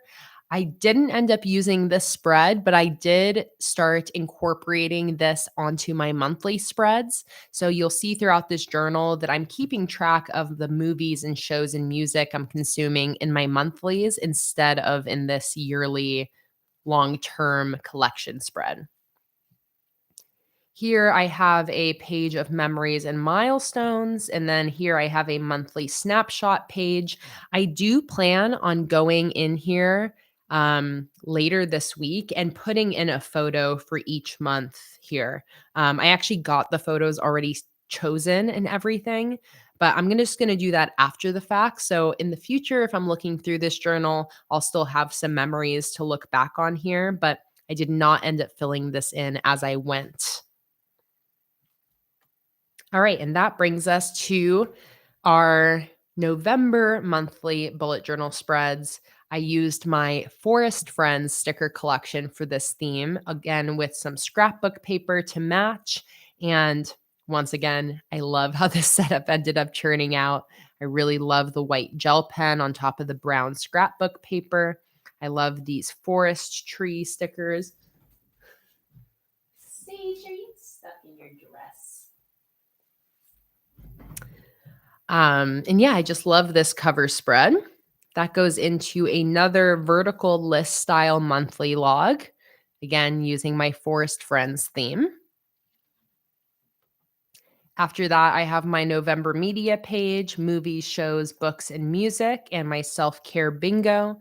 This feels very inspired by that apple harvest themed November setup from the previous year where I layered scrapbook paper. I love the combination of this green plaid with this kind of plain brown paper.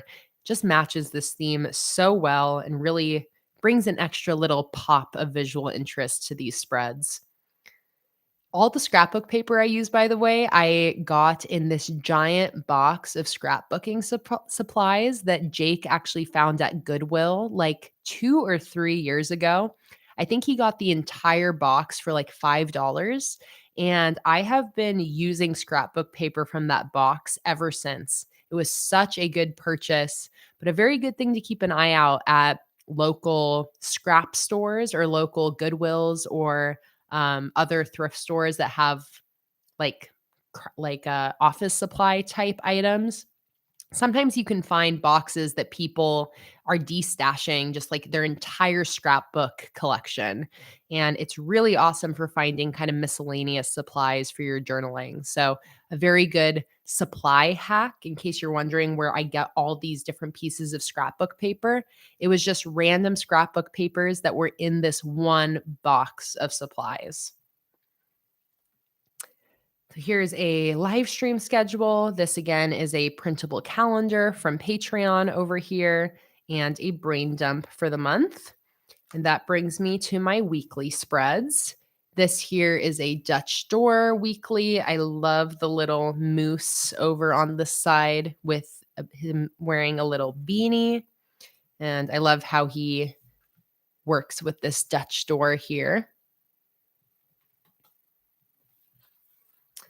Then have one of my tried and true weekly layouts with my 8 equal sized boxes.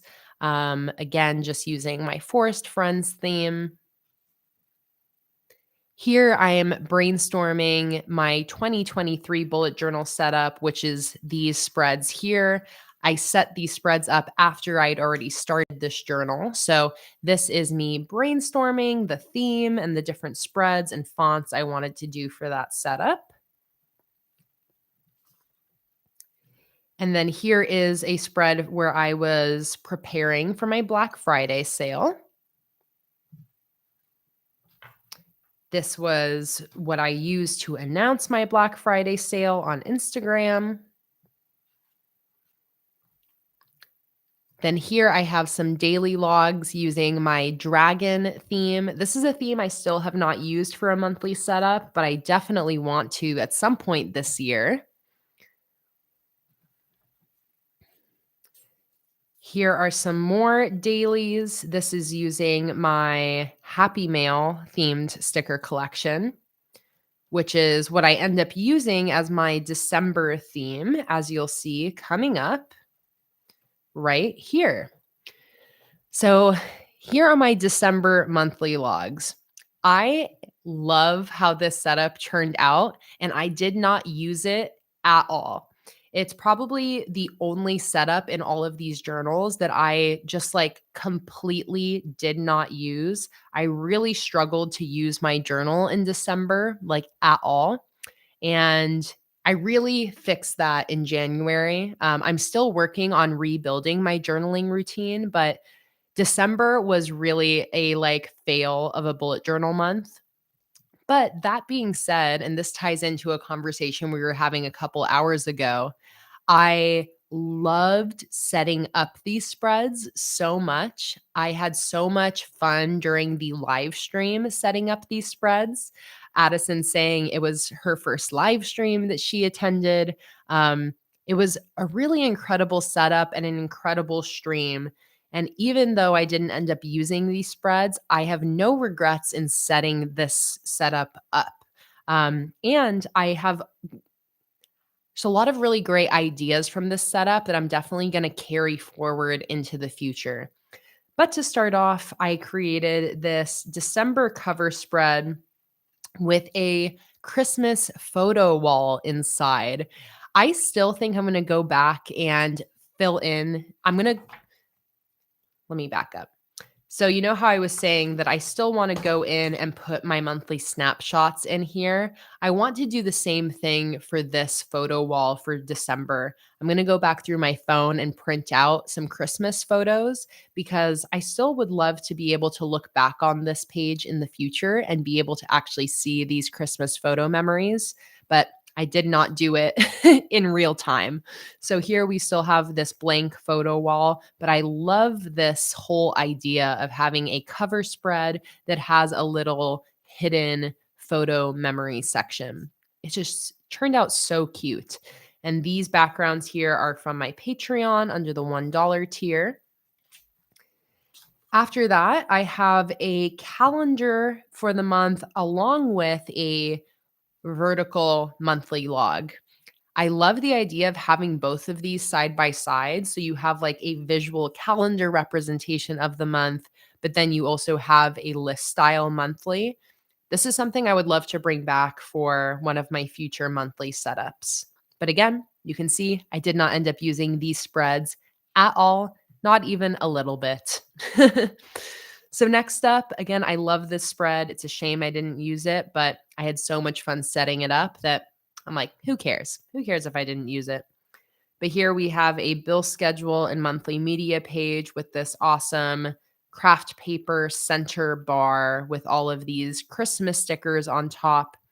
I combined that Happy Mail sticker collection with some of my original Christmas sticker sheets that I designed a few years ago. You can see they all go together so well.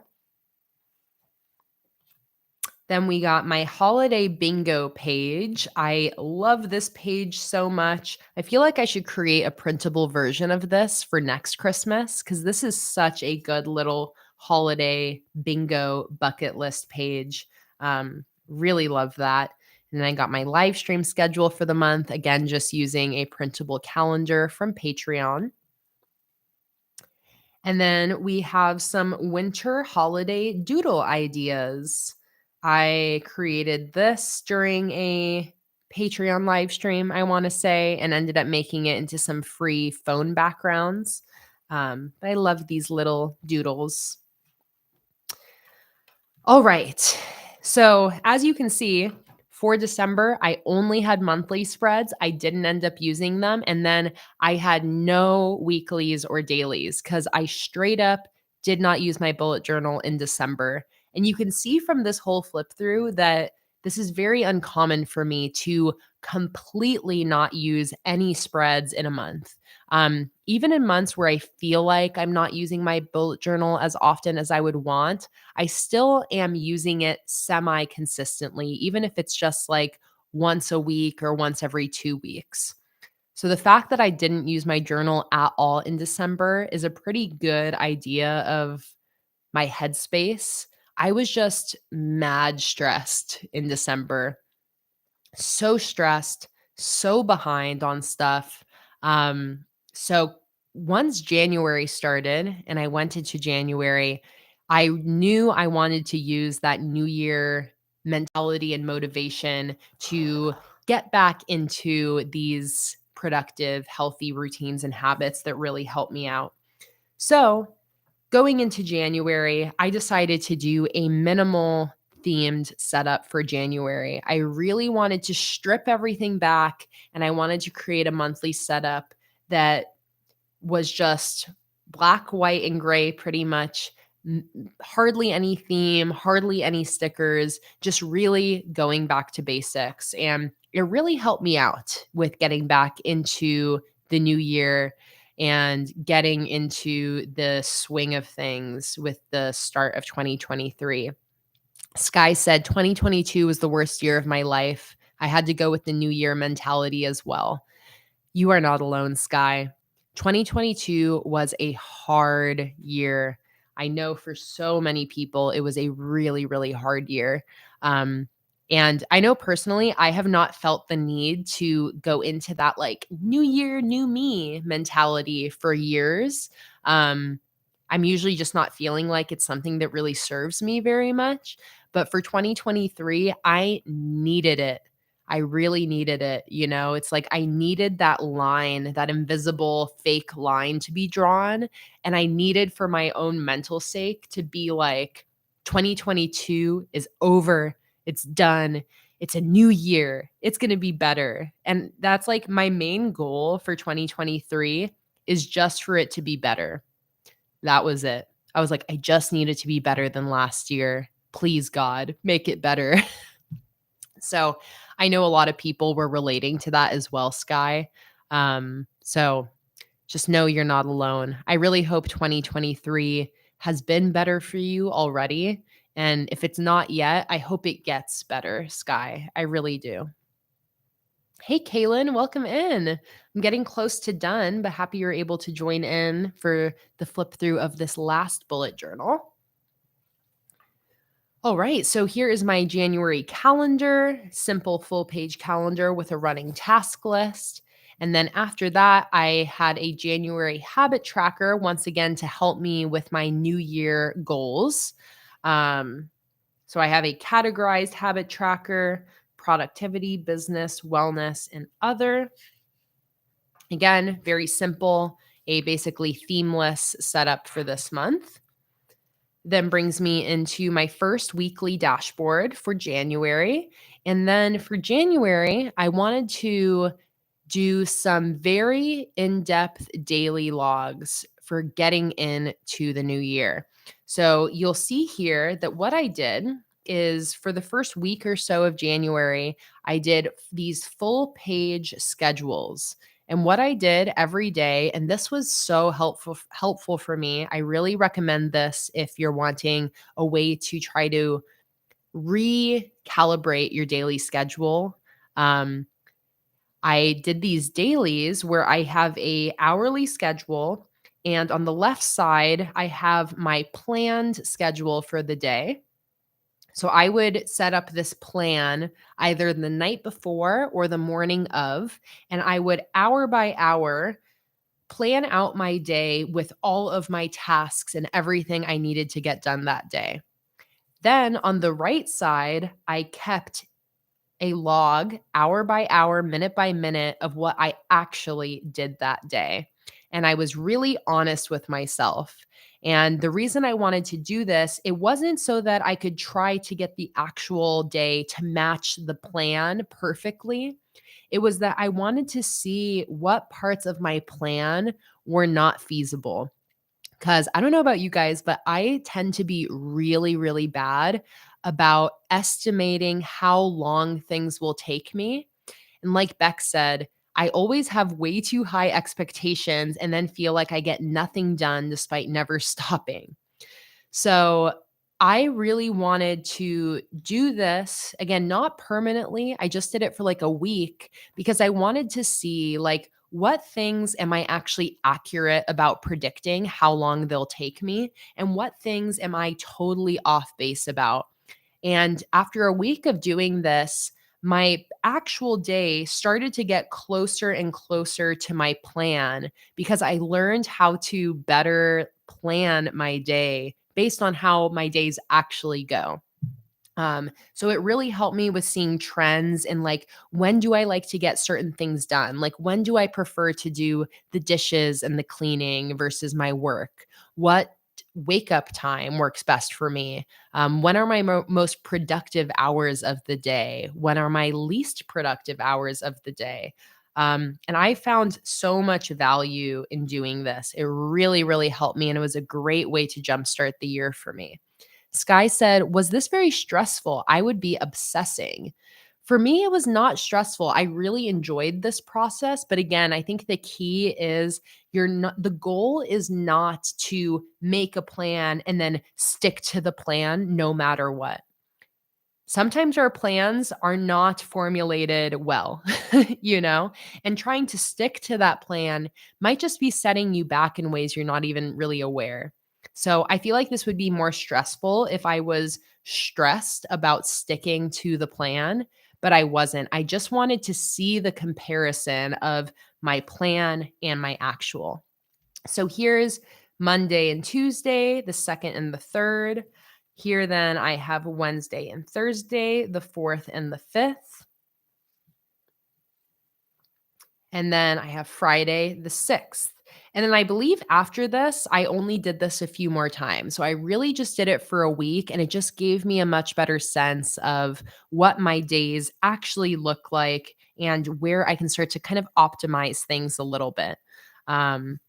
So here then we have the 2nd week of January. I used a rainy day themed sticker collection for this.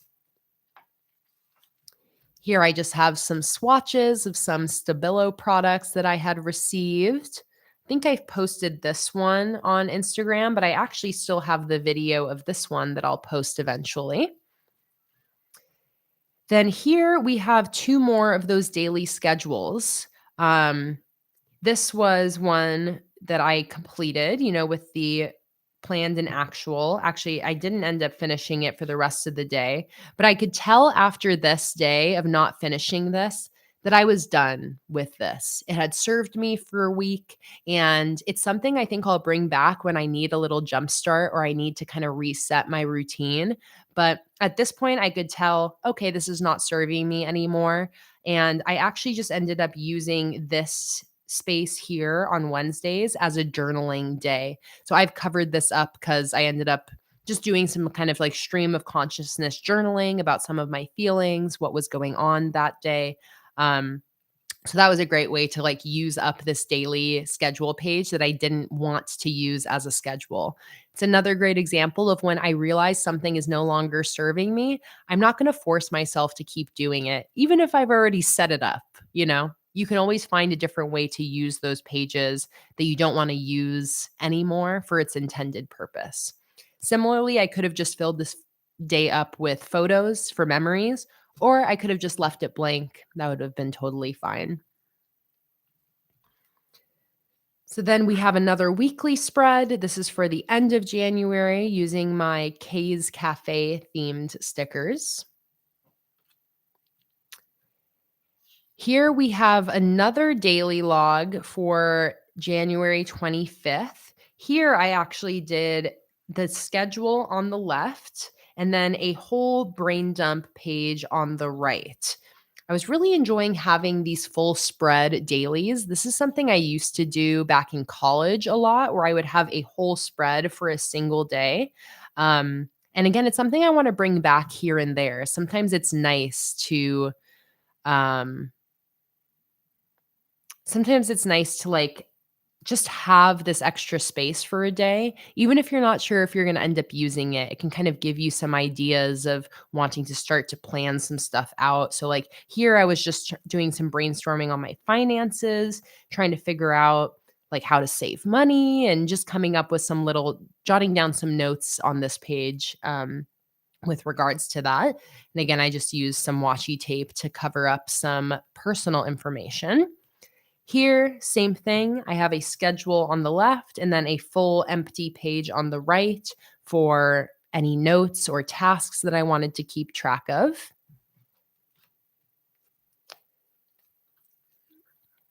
And then we have the end of January daily log. Here I have a February live stream schedule, and that takes me right into my February setup. The only reason I had my live stream schedule here is because I actually forgot to include it in my monthly setup. So I just pasted it in on the right side here. All right, so this live stream or this monthly setup was also live streamed publicly on YouTube. So if you want to go back on my channel, you can see the full live stream of this setup. I am obsessed with this lighthouse theme. This is using my lighthouse sticker collection along with printables from my Patreon and some craft paper as well. And I really want to do another cover spread like this because I Love how this turned out.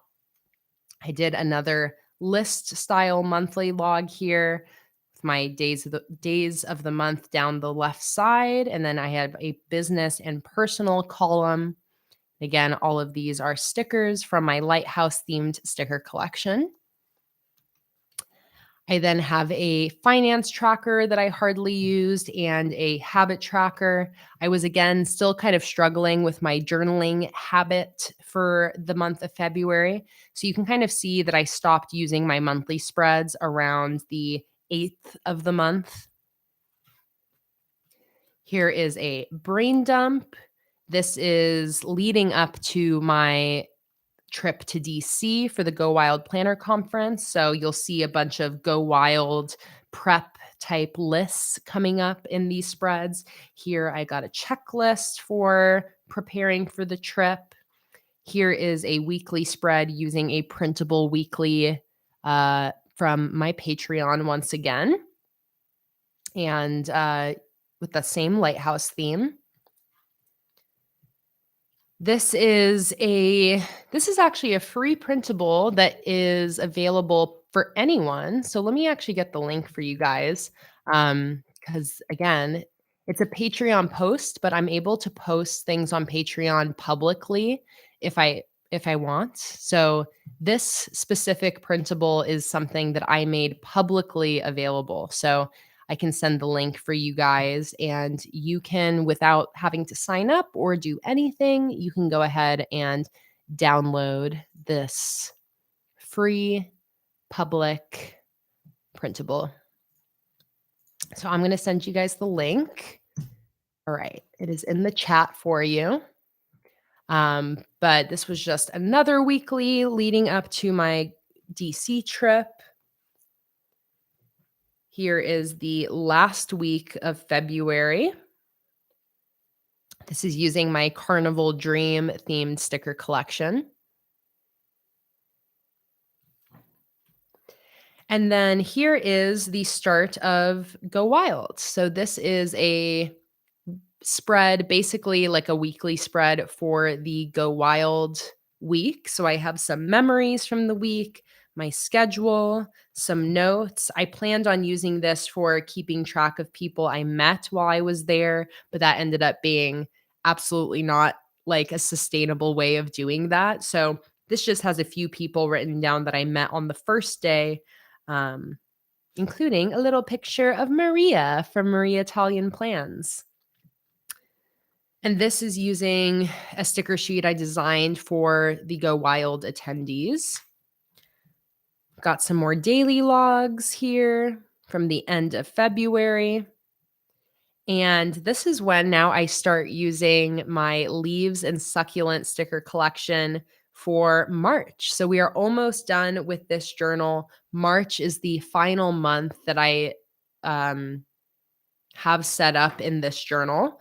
Before I get into my March spreads, I have a few random little pages here, like some March headers, a little sticker collage.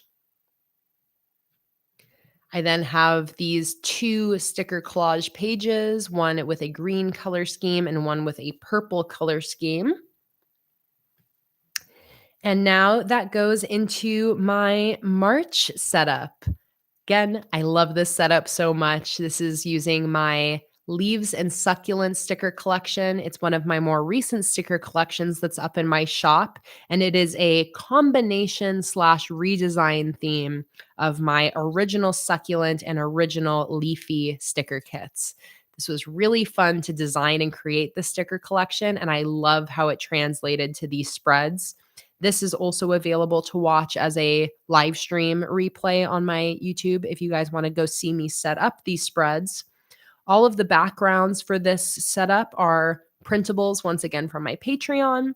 I hate to be a broken record, but I just know that people are always wondering how I do these full page backgrounds, and they're just printables from my Patreon. So this 2-page calendar is from my Patreon. You can download that under the $1 tier. I love the color scheme for this collection. I love this like dusty pastel colorway that's happening. I didn't use all of these spreads. Again, was still kind of struggling to keep up with my monthly spreads. So here I have my finance tracker that I didn't end up using. I have my empty brain dump here. I did make sure to go back and fill out my currently page with the shows and movies I was watching, as well as going back to my gratitude log right here. So I did make sure to go back and fill those out. And then we got my live stream schedule once again for the month and a little quote page on the right. And that is the end of my March monthly spreads. I have this weekly spread for the beginning of March. This is right when I got back from my DC trip.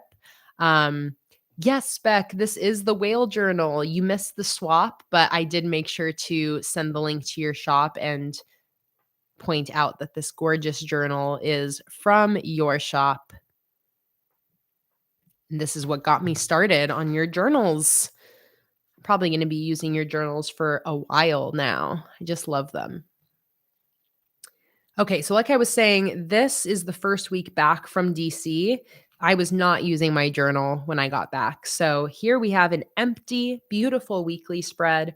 I want to go back and paste in photos on this spread.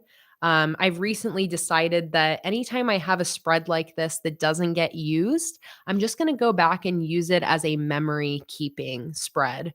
That way it still gets use when I'm flipping through this journal in the future. I'll still have lots of little memories to look at. So I'm going to go back and print out photos and jot down some memories from this week. And that's what I'm going to end up using this spread for. This is a sticker collage that I created while at the Go Wild Planner Conference using Go Wild stickers that I got from people while I was there. This was such a fun way to keep track or to like memory keep while I was at the conference in like a really fun, easy way. Anytime I got a little sticker sheet from somebody, I would pick one off and put it on this spread. And yeah, I really love this little Go Wild sticker collage. I then have notes from while I was at the Go Wild conference. These are speaker notes from the first day. One of the sessions we did, we wrote a letter to either self-forgiveness or self-love, maybe was the other option. This is my letter to self-forgiveness. That was a part of Alex L's speech that she did. Her Instagram is @Alex. She is a really cool, really fun, awesome content creator who focuses on like, I guess like self-improvement type talks. I really loved her talk though. And this letter here was a part of her speech. Here I have some more speaker notes from the last day of the convention. And then I have this weekly spread from the last week of March. I set this up during my Go Wild Swag Haul live stream that's up on my YouTube channel. This was using stickers from other shops that I had received in the Go Wild swag bag. A bunch of these stickers are from the company So Typical Me. The florals are from a sticker book from Live Love Posh from this sticker book here. And the paper backgrounds here are from a book from Amy Tangerine. And with that, that is it for this final notebook. Again, the end pages here are just a bunch of swatches. And then I have a few blank spreads since I knew it wouldn't be enough to get me through April. And with that, guys, that is it. 4 completed bullet journals. Let's put them back in order. Again, this is my 12th, 13th, 14th, and 15th bullet journals. These journals brought me all the way from August 2021 to March of 2023. And I gotta say, I just loved flipping through these with you guys. I feel like a flip through was a perfect thing to do in live stream form. I loved getting to talk through all of these journals in real time, not having to like cut and edit anything out. And yeah, I love all of these journals. I love all of the spreads I created. I love getting to take a little trip down memory lane when I'm flipping through my journals. It really puts me back in that time and makes me remember what was going on and how I was feeling. It makes me really appreciative of my journaling. I love that through the ups and downs of life, when things are the hardest they've ever been or when things are the best they've ever been, I love that I have my bullet journals with me every step of the way and that I'm documenting things as I go. I love getting to see the trends of like when I'm using and not using my journal the most. I love getting to see all of the different spread ideas from my past self and seeing how creative I got in each journal. Um, I really just, yeah, I just can't say enough how much I love looking through my old journals. It's always a really magical experience every single time. And it's one of my favorite things about bullet journaling. I love having these as these time capsules. I love the idea that me in 20, 30 years can still go back and read through these journals and see what past Kayla was going through. Um, even more than just looking at photos, but getting to see the nitty gritty of everything, seeing my to-do lists, my daily summaries, seeing photos, seeing the art I created. It's a really special time capsule, and I feel really lucky to have 15 whole, full journals that document the last 6, 7 years of my life. Especially as someone who has really bad memory, like I have, I don't know exactly why, but I really have a hard time remembering things, especially in the long term. It's like very random what sticks in my head. And I feel like a lot of the times if I didn't have my journals to go look back through, it's like I would just totally forget huge pieces of my life and huge phases and stages that I went through. And like I would just forget whole seasons of my life. And whether it's good or bad, I love having a documentation of all of it. Like Sky, I relate to you. Sky said, I dissociate and run on autopilot and I forget a lot. Same. I deal with a lot of like autopilot and dissociation as well. I think that's a big, earlier we were talking about like those ADHD tendencies. And I think a little bit of that is in kind of my memory issues.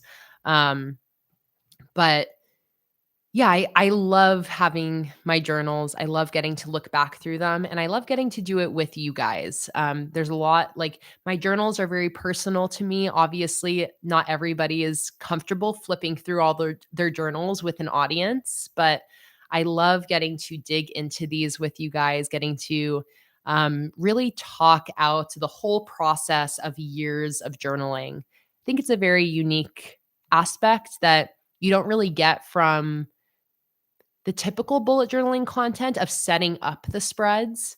That's only like one piece of bullet journaling. And I feel like the whole other piece is the going back, looking at your old journals, reflecting on what you've already completed. Um, but yeah, if you have some past bullet journals that are filled up and you haven't looked through them for a while, I use this as maybe some encouragement or a reminder to go back and flip through some of your completed journals. I promise you will get something from it. And keep in mind too, depending on what's going on in your life throughout your journaling, it could be a very emotional process going back through your journals.